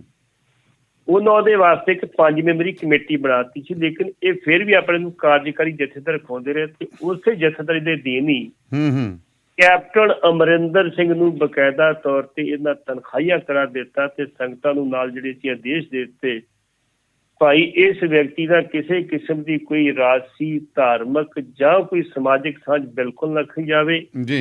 ਇਹਦੇ ਨਾਲ ਕੋਈ ਰੋਟੀ ਬੇਟੀ ਦੀ ਸਾਂਝ ਨਾ ਰੱਖੀ ਜਾਵੇ ਤੇ ਜੇ ਕੋਈ ਰੱਖੂਗਾ ਤੇ ਇਹਦੇ ਖਿਲਾਫ ਤੇ ਕਾਰਵਾਈ ਹੋਣੀ, ਉਹਦੇ ਖਿਲਾਫ ਵੀ ਕਾਰਵਾਈ ਕੀਤੀ ਜਾਊਗੀ। ਤੇ ਭਾਜੀ ਕੱਲ ਜਿਹੜੇ ਉੱਥੇ ਦਫ਼ਤਰ ਖੋਲ੍ਹਿਆ ਸੀ, ਕਿੰਨੇ ਬੰਦੇ ਸੀ ਉੱਥੇ ਸਾਰੇ ਜੀ। ਇਸ ਕਰਕੇ ਮੰਡ ਸਾਹਿਬ ਨੇ ਆਪਣੀ ਹਉਮੈ ਨੂੰ ਤੇ ਪੱਠੇ ਪਾ ਲਏ ਆ। ਡਿਕਟੇਟਰ ਬਲਗਾਰੀ ਮੋਰਚਾ ਨੇ ਆਉਣ ਵਾਲੇ ਸਮੇਂ 'ਚ ਦੇਖੋ ਕੀ ਬਣਦਾ ਹੁਣ ਜੀ। ਕਾਲ ਲੈ ਲਈਏ ਜੀ, ਇੱਕ ਕਾਲ ਆਈ ਹੋਈ ਹੈ 92164 ਤੇ ਆਉਂਦੇ ਰਹੋ ਜੀ ਤੁਸੀਂ। ਸਤਿ ਸ਼੍ਰੀ ਅਕਾਲ। ਸਤਿ ਸ਼੍ਰੀ ਅਕਾਲ ਜੀ। ਸਤਿ ਸ਼੍ਰੀ ਅਕਾਲ। ਸਤਿ ਸ਼੍ਰੀ ਅਕਾਲ ਜੀ। ਸਤਿ ਸ਼੍ਰੀ ਅਕਾਲ। ਸਤਿ ਸ਼੍ਰੀ ਅਕਾਲ। ਸਤਿ ਸ਼੍ਰੀ ਅਕਾਲ ਜੀ। ਜੀ ਧੰਨਵਾਦ ਸਾਹਿਬ। ਇੱਕ ਜ਼ਿਕਰ ਨਾ ਕਾਫੀ ਆਉਂਦਾ ਜਦੋਂ ਚੱਬੇ ਪਿੰਡ ਦੇ ਵਿੱਚ ਸਰਬੱਤ ਖਾਲਸਾ ਹੋਇਆ ਸੀ, ਕੀ ਉਦੋਂ ਮਤਲਬ ਕਿ ਪੰਜਾਬ ਦਾ ਜਿਹੜਾ ਵੱਡਾ ਟੱਬਰ ਆਪਾਂ ਕਹਿ ਦਈਏ ਹੁਣ, ਉਹਨਾਂ ਨੂੰ ਮਤਲਬ ਕਿ 500 ਛੇਕਣ ਦਾ ਕਹਿੰਦੇ ਆ ਕਿ ਉਦੋਂ ਐਂਡ ਤੱਕ ਉਹ ਸੀਗਾ, ਮਤਲਬ ਕਿ ਸਟੇਜ ਤੇ ਪਹੁੰਚਣ ਤੱਕ ਉਹ ਮਤਾ ਵਿੱਚ ਸੀਗਾ, ਪਰ ਐਂਡ ਤੇ ਆ ਕੇ ਉਹ ਖਤਮ ਕਰਤਾ। ਕੀ ਇਹ ਗੱਲ ਸੱਚੀ ਹੈ ਜੀ? ਪੱਟੀ ਸਾਹਿਬ ਬਿਲਕੁਲ ਵੀਰ ਜੀ, ਤੁਸੀਂ ਠੀਕ ਕਿਹਾ। ਇਸੇ ਗੱਲ ਦੀ ਤੁਸੀਂ ਗੱਲ ਕਰਦੇ ਵੀ ਸੰਗਤਾਂ ਉੱਥੇ ਇਹਨਾਂ ਕੋਲ ਪ੍ਰੋਗਰਾਮ ਲੈਣ ਗਈ ਸੀਗੀ। ਇਹ ਜਥੇਦਾਰ ਬਣ ਕੇ ਨਿਕਲੇ, ਪ੍ਰੋਗਰਾਮ ਇਹਨਾਂ ਜਥੇਦਾਰ ਬਣਾਤੇ ਉੱਥੇ। ਜੇ ਪ੍ਰੋਗਰਾਮ ਲੈਂਦੇ ਉਸ ਪਰਿਵਾਰ ਨੂੰ ਜੀ ਜੀ ਜੀ ਜੀ ਬੋਲੋ ਜੀ। ਹੈਲੋ, ਹਾਂਜੀ ਬੋਲੋ ਜੀ, ਬੋਲੋ। ਹਾਂ, ਤੇ ਇੱਕ ਜਿਹੜੀ SIT ਦੀ ਆ ਨਸ਼ਿਆਂ ਦੇ ਬਾਰੇ ਚ ਰਿਪੋਰਟ ਹੈ ਜੀ, ਜਿਹੜੀ ਕਿ ਅੱਜ ਕੱਲ ਤਾਂ ਹਾਈ ਕੋਰਟ ਨੇ ਵੀ ਕਹਿਤਾ ਕਿ ਉਹ ਰਿਪੋਰਟ ਤੁਸੀਂ ਖੋਲਦੇ ਕਿਉਂ ਨਹੀਂ? ਲੇਟ ਸੁਣਿਓਗੇ, ਅਸੀਂ ਗੱਲ ਡਿਸਕਸ ਕਰ ਲਈ ਜੀ ਇਹ ਪਹਿਲਾਂ। ਹਾਂ ਠੀਕ ਹੈ ਵੀਰ। ਹਾਂਜੀ ਠੀਕ। ਹਾਂਜੀ ਪੱਟੀ ਸਾਹਿਬ। ਹੁਣ ਜਿਹੜੀ ਗੱਲ ਫਿਰ ਉੱਥੇ ਆਉਂਦੀ ਇਹਨਾਂ ਦੀ ਆਪਣੀ ਜਿਹੜੀ ਆਪਾਂ ਕਿਹਦੀ ਗੱਲ ਕਰ ਰਹੇ ਸੀ ਹੁਣ? ਆਹੀ ਜਦ ਆਪਾਂ ਕੀ ਕਹਿੰਦੇ ਆ ਇਹਨਾਂ ਦੀ ਗੱਲ ਕਰਕੇ ਹਟੇ ਸੀਗੇ, ਜਥੇਦਾਰ ਦੀ ਗੱਲ ਤਾਂ ਮੁੱਕ ਗਈ ਆਪਣੀ ਜੀ। ਹੁਣ ਦੇਖੋ ਜਿਹੜੀ ਗੱਲ ਵੀਰ ਜੀ ਨੇ ਕਹੀ ਨਾ, ਬਿਲਕੁਲ ਲੋਕ ਪ੍ਰੋਗਰਾਮ ਲੈਣ ਆਏ ਸੀਗੇ ਇਹਨਾਂ ਨੇ ਬਕਾਇਦਾ ਤੌਰ ਤੇ ਦੋਸ਼ੀਆਂ ਦੇ ਖਿਲਾਫ ਉਸ ਮੰਚ ਤੋਂ ਕੋਈ ਕਾਰਵਾਈ ਨਹੀਂ ਕੀਤੀ, ਇੱਕ ਗੱਲ ਨਹੀਂ ਕਹੀ, ਕੋਈ ਪ੍ਰੋਗਰਾਮ ਨਹੀਂ ਦਿੱਤਾ, ਜਿਹਦੇ ਕਰਕੇ ਲੋਕ ਨਿਰਾਸ਼ ਗਏ। ਜਦੋਂ ਲੋਕ ਨਿਰਾਸ਼ ਗਏ ਤਾਂ ਬਾਅਦ ਦੇ ਵਿੱਚ ਜਥੇਦਾਰ ਜਦੋਂ ਫੜੇ ਗਏ, ਇੱਕ ਵੀ ਬੰਦਾ ਪਿੱਛੇ ਕਿਉਂ ਨਹੀਂ ਗਿਆ? ਇਸੇ ਕਰਕੇ ਨਹੀਂ ਗਿਆ ਵੀ ਭਾਈ ਸਾਨੂੰ ਜਥੇਦਾਰ ਨਹੀਂ, ਸਾਨੂੰ ਪ੍ਰੋਗਰਾਮ ਤੇ ਇਨਸਾਫ ਚਾਹੀਦਾ ਸੀ, ਉਹ ਮਿਲਿਆ ਨਹੀਂ ਜੀ। ਤੇ ਹੁਣ ਅਸੀਂ ਆਪਣੀ ਹਉਮੈ ਨੂੰ ਜੇ ਪੱਠੇ ਪਾਉਣ ਦੇ ਤੇ ਪਾਈ ਜਾਈਏ, ਕਿਸੇ ਨੂੰ ਕੀ ਬਿੱਲ ਆਉਂਦਾ ਇਹਦਾ? ਆ ਵੀ ਗੱਲ ਸਿਆਣੀ। ਤੇ ਭੱਟੀ ਸਾਹਿਬ ਵਿਚਾਰੀ ਬਾਰਡਰ ਨਾ ਟੱਪ ਸਕੀ। ਦੇਖੋ ਜੀ, ਬਾਰਡਰ ਜਿਹੜਾ ਨਾ, ਇਹ 100 ਦੇ ਕਰੀਬ ਬੰਦੇ ਜਿਹੜੇ ਸੀ, ਇਹ 30 ਮਹੀਨੇ ਪਹਿਲਾਂ ਇੱਥੇ ਇੰਡੀਆ ਚ ਆਏ ਸੀਗੇ 2 ਮਹੀਨੇ ਵਾਸਤੇ ਆਪਣੇ ਰਿਸ਼ਤੇਦਾਰਾਂ ਕੋਲ। ਰਿਸ਼ਤੇਦਾਰਾਂ ਕੋਲ ਆਏ ਤੇ ਉਸ ਤੋਂ ਬਾਅਦ ਚ ਕਰੋਨਾ ਆ ਗਿਆ। ਕਰੋਨਾ ਹੋ ਕੇ ਬਾਰਡਰ ਸਾਰੇ ਬੰਦ ਹੋ ਗਏ, ਸੀਲ ਹੋ ਗਏ, ਤੇ ਇਹ ਜਾ ਨਹੀਂ ਸਕੇ। ਇਹ ਪਿਛਲੇ ਕਰੀਬ 3 ਮਹੀਨੇ ਤੋਂ ਬਕਾਇਦਾ ਤੌਰ ਤੇ ਅਟਾਰੀ ਸਰਹੱਦ ਤੇ ਇੱਕ ਰੈਣ ਬਸੇਰਾ ਸਰਕਾਰ ਨੇ ਬਣਾਇਆ, ਉੱਥੇ ਬੈਠੇ ਸੀ। ਇਹਨਾਂ ਦਾ ਰੋਟੀ ਪਾਣੀ ਮੈਂ ਸੋਚਦਾ ਬੜੇ ਬਹਾਦਰ ਨੇ, ਜੋ ਸਾਡੇ ਸੰਕਲਪ ਗੁਰੂ ਦਾ ਵੰਡ ਕਿਰਤ ਕਰੋ, ਵੰਡ ਛਕੋ ਤੇ ਨਾਮ ਛਪੋ, ਉਹਦੇ ਮੁਤਾਬਕ ਉੱਥੋਂ ਦੇ ਲੋਕਾਂ ਨੇ ਇਹਨਾਂ ਦੀ ਬਹੁਤ ਮਦਦ ਕੀਤੀ। ਇਹਨਾਂ ਨੂੰ ਰੋਟੀ ਪਾਣੀ ਦਿੱਤਾ, ਇਹਨਾਂ ਬੱਚਿਆਂ ਵਾਸਤੇ ਦੁੱਧ, ਸਭ ਕੁਝ ਦਿੱਤਾ ਉਹਨਾਂ ਨੇ। ਕਾਫੀ ਅਖਬਾਰਾਂ 'ਚ ਖਬਰਾਂ ਵੀ ਲੱਗੀਆਂ, ਭਾਈ ਇਹਨਾਂ ਦਾ ਕੀ ਕਸੂਰ, ਇਹਨਾਂ ਨੂੰ ਵਾਪਸ ਭੇਜੋ, ਇਹ ਵਾਪਸ ਜਾਣੇ ਚਾਹੀਦੇ ਆ। ਹੁਣ ਕੁਝ ਪੋਲੀਟੀਕਲ ਲੀਡਰਾਂ ਦੀ ਜਿਹੜੀ ਪਹੁੰਚ ਦੇ ਨਾਲ ਬਕਾਇਦਾ ਤੌਰ ਤੇ ਉਹਨਾਂ ਨੂੰ ਜਿਹੜਾ ਸੀ ਵਾਪਸ ਭੇਜਿਆ ਗਿਆ, ਤੇ ਉਹਦੇ ਵਿੱਚੋਂ 93 ਬੰਦੇ ਵਾਪਸ ਗਏ। 7 ਫਿਰ ਰਹਿ ਗਿਆ, ਇੱਕ ਪਰਿਵਾਰ ਰਹਿ ਗਿਆ ਜੀ। ਉਹ ਪਰਿਵਾਰ ਕਿਉਂ ਰਹਿ ਗਿਆ? ਵੀ ਉਸ ਪਰਿਵਾਰ ਦੀ ਜਿਹੜੀ ਬੇਲ ਹੈਗੀ ਸੀ ਆਪਣੀ, ਉਹ ਮਤਲਬ ਦੇ ਇੱਕ ਲੇਡੀ, ਉਹਨੇ ਬਕਾਇਦਾ ਤੌਰ ਤੇ ਇੱਕ ਬੱਚੇ ਨੂੰ ਜਨਮ ਦਿੱਤਾ ਸੀ ਜੀ 4 ਦਿਨ ਪਹਿਲਾਂ। ਹੁਣ ਸਿਆਪਾ ਇੱਥੇ ਇਹ ਪੈ ਗਿਆ ਵੀ ਜਦੋਂ ਬਾਰਡਰ ਤੇ ਗਏ ਤਾਂ ਉਹਨਾਂ ਕਹਿਤਾ, ਭਾਈ ਤੁਹਾਡੇ ਕੋਲ ਇਸ ਬੱਚੇ ਦਾ ਪਾਸਪੋਰਟ ਨਹੀਂ ਹੈਗਾ, ਇਸ ਕਰਕੇ ਤੁਸੀਂ ਬਾਰਡਰ ਕ੍ਰਾਸ ਨਹੀਂ ਕਰ ਸਕਦੇ ਜੀ। ਇਹ ਭੇਜਣ ਨੂੰ ਤਿਆਰ ਸੀ, ਪਾਕਿਸਤਾਨ ਲੈਣ ਨੂੰ ਤਿਆਰ ਨਹੀਂ ਸੀਗੇ। ਹਾਂ, ਉਹ ਕਹਿੰਦਾ ਪਤਾ ਨਹੀਂ ਕਿਹਦਾ ਜਵਾਕ ਹੈ। ਹੁਣ ਬੱਚੇ ਨੂੰ ਛੱਡਣਾ ਸੀ, ਕੱਲ ਛੱਡ ਨਹੀਂ ਸਕਦੇ ਨਾ। ਉਹਨਾਂ ਨੇ ਫਿਰ ਬਕਾਇਆ ਤੌਰ ਤੇ ਪੂਰੀ ਦਾ ਪੂਰਾ ਪਰਿਵਾਰ ਜਿਹੜਾ ਸੀ ਉਹ ਇੱਥੇ ਰਹਿ ਗਿਆ। ਹੁਣ ਇੱਥੇ ਇੱਕ ਸਾਡੇ ਨਵਜੋਤ ਕੌਰ ਚੱਬਾ, ਇੱਕ ਵਕੀਲ ਹੈਗੀ ਬੀਬੀ, ਤੇਜਵੰਤ ਸਿੰਘ ਦੇ ਕਰਦੇ ਨੇ, ਤੇਜਵੰਤ ਸਿੰਘ ਘਰੋਂ, ਉਹਨੇ ਉਹ ਬਕਾਇਦਾ ਤੌਰ ਤੇ ਇਹੋ ਜਿਹੇ ਸੋਸ਼ਲ ਕੰਮ ਕਰਦੀ ਹੈ, ਬਹੁਤ ਸੋਸ਼ਲ ਕਾਜ਼ ਲੈਂਦੀ। ਉਹਨਾਂ ਨੇ ਪਹਿਲਾਂ ਇੱਕ ਜਿਹੜੀ ਹਿਨਾ ਨਾਮੀ ਲੜਕੀ ਬੱਚੀ ਪੈਦਾ ਹੋਈ ਸੀ ਨਾ ਜੇਲ੍ਹ ਦੇ ਵਿੱਚ, ਉਦੋਂ ਵੀ ਪੰਗਾ ਪਿਆ ਸੀ। ਹੁਣ ਇਹ ਕਰਨਗੇ ਵੀ ਬਕਾਇਦਾ ਤੌਰ ਤੇ SSP ਦਿਹਾਤੀ ਕੋਲ ਇੱਕ ਲੈਟਰ ਲੈਣਗੇ, ਲੈਟਰ ਲੈ ਕੇ ਬਕਾਇਦਾ ਤੌਰ ਤੇ ਉਹ ਆਪਣੀ ਨਾਲ ਲੈਟਰ ਲਾਊਗੀ, DO ਲੈਟਰ ਲਾ ਕੇ ਭੇਜੂਗੀ ਆਰਮੀ ਨੂੰ। ਆਰਮੀ ਉੱਥੋਂ ਟੈਂਪਰਰੀ ਪਾਸਪੋਰਟ ਜਾਰੀ ਕਰੂਗੀ ਉਹਦੇ ਵਾਸਤੇ, ਉੱਥੋਂ ਦੀ ਆਰਮੀ। ਹਾਂਜੀ। ਉਹ ਜਦੋਂ ਪਾਸਪੋਰਟ ਜਾਰੀ ਕਰੇਗੀ ਤੇ ਜਿੱਦਾਂ ਹਿਨਾ ਵਾਪਸ ਗਈ ਸੀ ਉਸੇ ਪੈਟਰਨ ਤੇ ਹੁਣ ਇਹਨੂੰ ਮਹੀਨਾ ਲੱਗਦਾ, 10 ਦਿਨ ਲੱਗਦੇ, ਇਹ ਪਤਾ ਕੋਈ ਨਹੀਂ। ਇੱਥੋਂ ਦੀ ਐਮਬੈਸੀ ਵੀ ਦੇ ਸਕਦੀ ਹੈ ਜੀ ਪਾਕਿਸਤਾਨ ਦੀ, ਟੈਂਪਰੇਰੀ ਦੇ ਸਕਦੀ, ਪਰ ਉਹਨਾਂ ਦੀ ਪ੍ਰੋਸੀਜਰ ਹੋਊਗਾ ਜਿਹੜਾ ਜੋ ਉਹਨੇ ਨਵਜੋਤ ਕੌਰ ਨੇ ਕਿਹਾ। ਮੈਂ ਤੁਹਾਡੀ ਗੱਲ ਕਰਦਾ, ਕਹਿੰਦੀ ਪ੍ਰੋਸੀਜਰ ਇਹ ਹੈਗਾ ਜੀ, ਉਹ ਪ੍ਰੋਸੀਜਰ ਅਡਾਪਟ ਕਰਨਾ ਪੈਣਾ, ਲੇਕਿਨ ਚਲੀ ਜਾਏਗਾ ਬੱਚਾ ਜਿਹੜਾ ਵਾਪਸ ਉੱਥੇ ਆਪਣੇ, ਲੇਕਿਨ ਥੋੜਾ ਸਮਾਂ ਲੱਗੇਗਾ। ਲੇਕਿਨ ਮੈਂ ਇਹਨਾਂ ਜਿਹੜੇ ਵੀਰ ਨੇ ਅਟਾਰੀ ਦੇ ਵੀਰ ਉਹਨੂੰ ਵਧਾਈ ਦਿੰਦੇ ਵੀ ਉਹਨਾਂ ਨੇ 3 ਮਹੀਨੇ ਉਹਨਾਂ 100 ਬੰਦੇ ਨੂੰ ਸੰਭਾਲਿਆ, ਬੜੀ ਵੱਡੀ ਗੱਲ ਹੈ ਜੀ। ਸੋ ਹਾਂ, ਉਹ ਵੀ ਅਗਲੀ ਗੱਲ ਵੇਖੋ, ਉਹ ਬੱਚਾ ਪੈਦਾ ਹੋਇਆ ਬਾਰਡਰ ਤੇ ਉਹਦੇ ਪਿਓ ਨੇ ਕਿਹਾ ਨਾ ਹੀ ਬਾਰਡਰ ਰੱਖ ਦਿਓ, ਬਾਰਡਰ ਰੱਖ ਦਿਓ। ਤਾਂ ਮੈਂ ਬਣਾ ਕਿਹਾ ਸੀ ਨਾ ਬਾਰਡਰ ਨਾ ਟੱਪ ਸਕੀ ਜੀ। ਤੇ ਕੰਗਣਾ ਫੇਰ ਆਕੜ ਗਈ ਜੀ, ਪਾਗਲ ਆਕੜ ਜੇ ਜੀ। ਕੀ ਫਰਕ ਪੈਂਦਾ? ਦੇਖੋ ਜੀ, ਕੰਗਣਾ ਬਾਰੇ ਭੰਡਾਂ ਦੀ ਗੱਲ ਬੜੀ ਵਧੀਆ ਕਹੀ ਸੀ। ਉਹ ਕਹਿੰਦੀ ਆ ਵੀ ਬੀਬੀ ਕੰਗਣਾ ਕਹਿੰਦੀ ਆ ਵੀ 1984-47 ਦੇ ਵਿੱਚ ਸਾਨੂੰ ਆਜ਼ਾਦੀ ਭੀਖ ਮਿਲੀ ਸੀ, ਭੀਖ। ਤੋ ਭੰਡ ਕਹਿੰਦਾ ਬੀਬੀ ਆਜ਼ਾਦੀ ਭੀਖ ਨਹੀਂ ਮਿਲਦੀ, ਆਜ਼ਾਦੀ ਸਿਰ ਦੇ ਕੇ ਮਿਲਦੀ ਆ। ਭੀਖ ਸਿਰਫ ਪਦਮ ਸ਼ੁਰੂ ਮਿਲਦੇ ਜੇ ਤੁੰਨੇ ਮਿਲ ਗਏ ਜੀ। ਠੀਕ ਹੈ ਨਾ, ਬੜੀ ਵੱਡੀ ਗੱਲ ਸੀ। ਭੀਖ ਸਿਰਫ ਪਦਮ ਸ਼ੁਰੂ ਮਿਲਦੇ ਆ ਜਿਹੜੇ ਤੂੰ ਲੈ ਲੈਂਦੇ। ਹੁਣ ਕੰਗਣਾ ਇੰਨੀ ਗੱਲ ਕਹਿੰਦੀ, ਮੈਂ ਮਾਫੀ ਨਹੀਂ ਮੰਗੀ। ਤੁਸੀਂ ਉਦੋਂ ਦੀ ਵੀਡੀਓ ਕੱਢ ਕੇ ਵੇਖ ਲਓ, ਰੰਗ ਇਹਦਾ ਉੱਡਿਆ ਸੀ ਤੇ ਕਾਰ ਦੇ ਵਿੱਚ ਬੈਠੀ ਸੀ, ਬਾਹਰ ਨਿਕਲ ਨਹੀਂ ਸੀ। ਜਦੋਂ ਇਹ ਫੈਸਲਾ ਹੋ ਗਿਆ ਵੀ ਵੇਖੋ ਕਿਸਾਨਾਂ ਦੀਆਂ 2 ਬੀਬੀਆਂ, ਇੱਕ ਸ਼ਾਇਦ ਜਰਨੈਲ ਕੌਰ ਸੀ ਤੇ ਇੱਕ ਸ਼ਾਇਦ ਅਮਰਜੀਤ ਕੌਰ ਸੀ, 2 ਬੀਬੀਆਂ ਕਿਹਾ ਵੀ ਇਹ ਬੀਬੀਆਂ ਆ ਕੇ ਜਿਹੜੀਆਂ ਨਾ ਉਹ ਇਹਨਾਂ ਗੱਲਬਾਤ ਕਰਨਗੀਆਂ। ਤੇ ਇਹ ਬਾਰੀ ਨਹੀਂ ਜੀ ਖੋਲਦੀ ਉਹਦੀ ਕਿ ਬਾਰੀ ਖੋਲ ਤੇ ਬਾਹਰ ਨਿਕਲ। ਜਦੋਂ ਇਹ ਬਾਹਰ ਨਿਕਲਦਿਆ ਸਾਰੀ ਇਹਨੇ ਕਿਹਾ ਮਾਂ ਜੀ ਆਈ ਐਮ ਸੌਰੀ ਜੀ, ਜੋ ਲਫ਼ਜ਼ ਸੀ ਇਹਦੇ। ਜੇ ਮਾਂ ਜੀ ਕਹਿਤਾ, ਮਾਂ ਜੀ ਨੇ ਵੀ ਗੱਲ ਤੇ ਹੱਥ ਲਾ ਕੇ ਪਲੋਚਾ, ਚੱਲ ਬੱਚੇ ਜੇ ਗਲਤੀ ਕਰ ਲਈ ਤੇ ਫਿਰ ਕੀ, ਬੱਚੇ ਗਲਤ ਕਰਦੇ ਤੇ ਮਾਂ ਪਿਓ ਜਿਹੜੇ ਆ ਉਹ ਮਾਫੀ ਕਰਦੇ। ਹਾਂ, ਚੱਲ ਤੂੰ ਗਲਤੀ ਕਰ ਲਈ, ਗਾਂ ਨਿਕਲੀ, ਕਹਿੰਦੀ ਗਾਂ ਨਹੀਂ ਹੁੰਦੀ। ਉਦੋਂ ਤੇ ਚਲੋ ਬਚ ਕੇ ਚਲੀ, ਤੇ ਅਗਲੇ ਪਾਸੇ ਰੋਪੜ ਜਿਹੜਾ ਹੈਗਾ ਸੀ ਟੋਲ ਪਲਾਜ਼ਾ, ਉੱਥੇ ਵੀ ਬੈਠੇ ਸੀ ਕਿਸਾਨ ਵੀ ਕੰਗਣਾ ਇੱਥੇ ਰੋਕਣਾ ਸੀ ਜੀ। ਚਲੋ ਉਹਨਾਂ ਦੀ ਜਿਹੜੀ ਸੀ ਉਹ ਸਫਲਤਾ ਨਹੀਂ ਮਿਲੀ, ਕਿਉਂਕਿ 500 ਮੀਟਰ ਪਹਿਲਾਂ ਇੱਕ ਰਸਤਾ ਨਿਕਲਦਾ ਸੀ ਪਿੰਡਾਂ ਥਾਣੀ, ਉਹ ਪੁਲਿਸ ਕੱਢ ਕੇ ਕੋਈ ਸਿਕਿਉਰਿਟੀ ਵੀ ਵੱਡੀ ਮਿਲੀ ਵੀ ਹੈ ਨਾ ਇਹਨੂੰ, ਸਿਕਿਉਰਿਟੀ ਵੱਡੀ ਮਿਲੀ, ਬਕਾਇਦਾ CRP ਨਾਲ ਸੀਗੀ। ਇਸ ਕਰਕੇ ਅੰਦਰੋਂ ਪਹਿਲਾਂ ਤੇ ਕਰਦੇ ਰਹੀ ਕਿ ਟਵੀਟ ਦੇਖੋ ਜੀ, ਇਹ ਗੱਲ ਥੋੜੀ ਬਣਦੀ, ਮੈਂ ਕੋਈ ਪੋਲੀਟੀਕਲ ਆਗੂ ਮੈਨੂੰ ਰੋਕ ਕੇ ਬਹਿ ਕੇ ਤੇ ਮੈਨੂੰ ਇੱਥੇ ਰੋਕਿਆ ਪਿਆ ਵਾ। ਉਹ ਮਨਾਲੀ ਚੰਡੀਗੜ੍ਹ ਪਤਾ ਵਗਦਾ ਬੜਾ ਵਾ।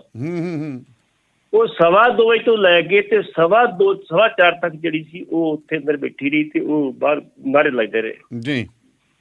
ਤੇ ਇੱਕ ਬੀਬੀ ਨੇ ਨਾਅਰੇ ਲਾਉਣੇ ਸ਼ੁਰੂ ਕਰਤਾ ਸੀ, ਕੰਗਣਾ ਸਾਨੂੰ ਪਤਾ ਤੇ ਕੀਰਤਪੁਰ ਲੰਘਣਾ, ਅਸੀਂ ਤੂੰ ਇੱਥੇ ਹੀ ਟੰਗਣਾ। ਇੱਥੋਂ ਤਾਂ ਗੱਲਾਂ ਬਣਾਤੀਆਂ ਸੀ ਉਹਨਾਂ ਨੇ ਜੀ। ਹੁਣ ਬੀਬੀਆਂ ਨੇ ਇੰਨੀ ਗੱਲ ਕਹਿਤੀ ਵੀ ਕੰਗਣਾ ਨੇ ਜਾ ਕੇ ਮੰਦਿਰ ਦੇ ਵਿੱਚ ਮੱਥਾ ਟੇਕਣ ਸਮੇਂ ਇੰਨੀ ਗੱਲ ਕਹੀ ਵੀ ਮੈਂ ਕੋਈ ਮਾਫੀ ਨਹੀਂ ਮੰਗੀ। ਕੋਈ ਗੱਲ ਨਹੀਂ ਮੰਗੀ ਤੇ ਕੋਈ ਗੱਲ ਨਹੀਂ।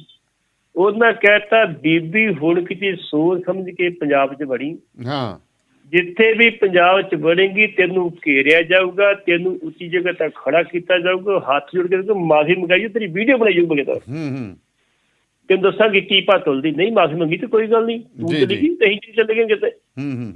ਇਸ ਕਰਕੇ ਕੰਗਣਾ ਨੂੰ ਇਹ ਗੱਲ ਨਹੀਂ ਸੀ ਚਾਹੀਦੀ। ਜੇ ਪੱਤਰਕਾਰ ਨੇ ਪੁੱਛ ਲਿਆ ਸੀ, ਕਹਿੰਦੀ ਵੀ ਮੇਰੇ ਆਪਣਾ ਪਰਿਵਾਰ ਹੈ, ਕੋਈ ਗੱਲ ਨਹੀਂ। ਪਰ ਸਿਆਣਪ ਵਾਲਾ ਤਾਂ ਖਾਨਾ ਹੀ ਹੈ ਜੀ, ਸਿਆਣਪ ਵਾਲਾ ਖਾਨਾ ਹੀ ਹੈਗਾ ਜੀ। ਜਦੋਂ ਸਿਆਣਪ ਹੀ ਨਾ ਹੋਵੇ ਤੇ ਫਿਰ ਸਿਆਣੀ ਹੋਵੇ ਤਾਂ ਫਿਰ ਕਰੇ ਕਿਉਂ ਨਾ। ਦੂਜੇ ਪਾਸੇ ਰਾਘਵ ਚੱਡਾ ਉਹਨੂੰ ਕੁੰਡੀ ਪਾਈ ਫਿਰਦਾ ਵਾ। ਅੱਛਾ, ਰਾਘਵ ਚੱਡਾ ਜਿਹੜੀ ਪੰਜਾਬ ਵਿਧਾਨ ਸਭਾ ਦੀ ਸ਼ਾਂਤੀ ਸਦਭਾਵਨਾ ਕਮੇਟੀ ਦਾ ਚੇਅਰਮੈਨ ਆ, ਉਹਨਾਂ ਨੇ ਬਕਾਇਦਾ ਤੌਰ ਤੇ ਨੋਟਿਸ ਜਾਰੀ ਕੀਤਾ ਸੀ ਕਿ ਤੂੰ 6 ਤਰੀਕ ਨੂੰ ਪੇਸ਼ ਹੋ, ਤੂੰ ਕਿਸਾਨਾਂ ਤੇ ਵੀ ਗਲਤ ਟਿੱਪਣੀਆਂ ਕੀਤੀਆਂ ਤੇ ਇੱਕ ਸਮੁਦਾਇ ਤੇ ਵੀ ਗਲਤ ਟਿੱਪਣੀਆਂ ਕੀਤੀਆਂ, ਇਹ ਬਰਦਾਸ਼ਤਯੋਗ ਨਹੀਂ ਹੈਗੀਆਂ। ਸਾਡੇ ਕੋਲ ਸ਼ਿਕਾਇਤਾਂ ਵੀ ਬੜੀਆਂ ਆਈਆਂ ਨੇ। ਹੁਣ ਬੀਬੀ ਦਾ ਕੱਲ ਵਕੀਲ ਉੱਥੇ ਪੇਸ਼ ਹੋਇਆ ਵੀ ਬੀਬੀ ਕੁਛ ਆਪਣੇ ਕਰਜੇਵਿਆਂ ਕਰਕੇ ਨਹੀਂ ਆ ਸਕਦੀ, ਅਗਲੀ ਤਰੀਕ ਦੇ ਦਿਓ, ਅਗਲੀ ਤਰੀਕ ਤੇ ਪੇਸ਼ ਹੋਏਗੀ। ਕੱਲ ਪੇਸ਼ ਨਹੀਂ ਹੋਈ, ਅਜੇ ਉਹ ਵੀ ਕੁੰਡੀ ਪਾਈ ਬੈਠਾ ਨਜ਼ਰ ਆ ਕੇ ਚੱਡਾ। ਜੀ ਜੀ ਜੀ। ਸੋ ਬਹੁਤ ਬਹੁਤ ਸ਼ੁਕਰੀਆ ਜੀ ਪੱਟੀ ਸਾਹਿਬ ਤੁਹਾਡਾ, ਮਿਹਰਬਾਨੀ। ਸੋ ਪ੍ਰੋਗਰਾਮ ਸ਼ਮਾਦਾਨ ਦੇ ਵਿੱਚ ਤੁਸੀਂ ਸਾਡੇ ਨਾਲ ਇਸ ਵਕਤ ਬਠਿੰਡਾ ਤੋਂ ਲਾਈਵ ਜੁੜੇ ਹੋਏ ਹੋ। ਸੋ ਮੇਰੀ ਸਾਰੇ ਲਿਸਨਰਸ ਨੂੰ ਬੇਨਤੀ ਹੈ ਜੀ, ਤੁਸੀਂ ਆਪਣਾ ਕੋਈ ਨਾ ਕੋਈ ਮੁੱਦਾ ਵੀ ਜ਼ਰੂਰ ਸਾਨੂੰ ਭੇਜਿਆ ਕਰੋ, ਅਸੀਂ ਉਹਦੇ ਉੱਤੇ ਐਕਸਪਰਟ ਲਿਆ ਕਰਾਂਗੇ। ਫੋਨ ਕਾਲਸ ਤੁਹਾਡੀਆਂ ਖੁੱਲ੍ਹੀਆਂ ਨੇ ਸਾਡੇ ਲਈ, ਅਸੀਂ ਤੁਹਾਡੀਆਂ ਕਾਲਸ ਲੈਣ ਤੋਂ ਜਿਹੜਾ ਉਮੀਦ ਕਰਦੇ ਹਾਂ ਕਿ ਸਾਨੂੰ ਕਾਲ ਕਰੋਗੇ। ਇਸ ਤੋਂ ਇਲਾਵਾ ਤੁਸੀਂ ਰੇਡੀਓ ਪੰਜਾਬ ਟੁਡੇ ਨੂੰ ਕਿਸੇ ਪ੍ਰਕਾਰ ਦੀ ਵੀ ਐਡਵਰਟੀਜ਼ਮੈਂਟ ਦੇਣੀ ਚਾਹੁੰਦੇ ਹੋ ਜਾਂ ਫਿਰ ਕੋਈ ਸਪੋਂਸਰਸ਼ਿਪ ਦੇਣੀ ਚਾਹੁੰਦੇ ਹੋ ਤਾਂ ਤੁਹਾਡਾ ਬਹੁਤ ਬਹੁਤ ਸਵਾਗਤ ਹੈ। ਤੁਸੀਂ ਮੇਰੇ ਨਾਲ ਸੰਪਰਕ ਕਰ ਸਕਦੇ ਹੋ 97 801 48741 'ਤੇ।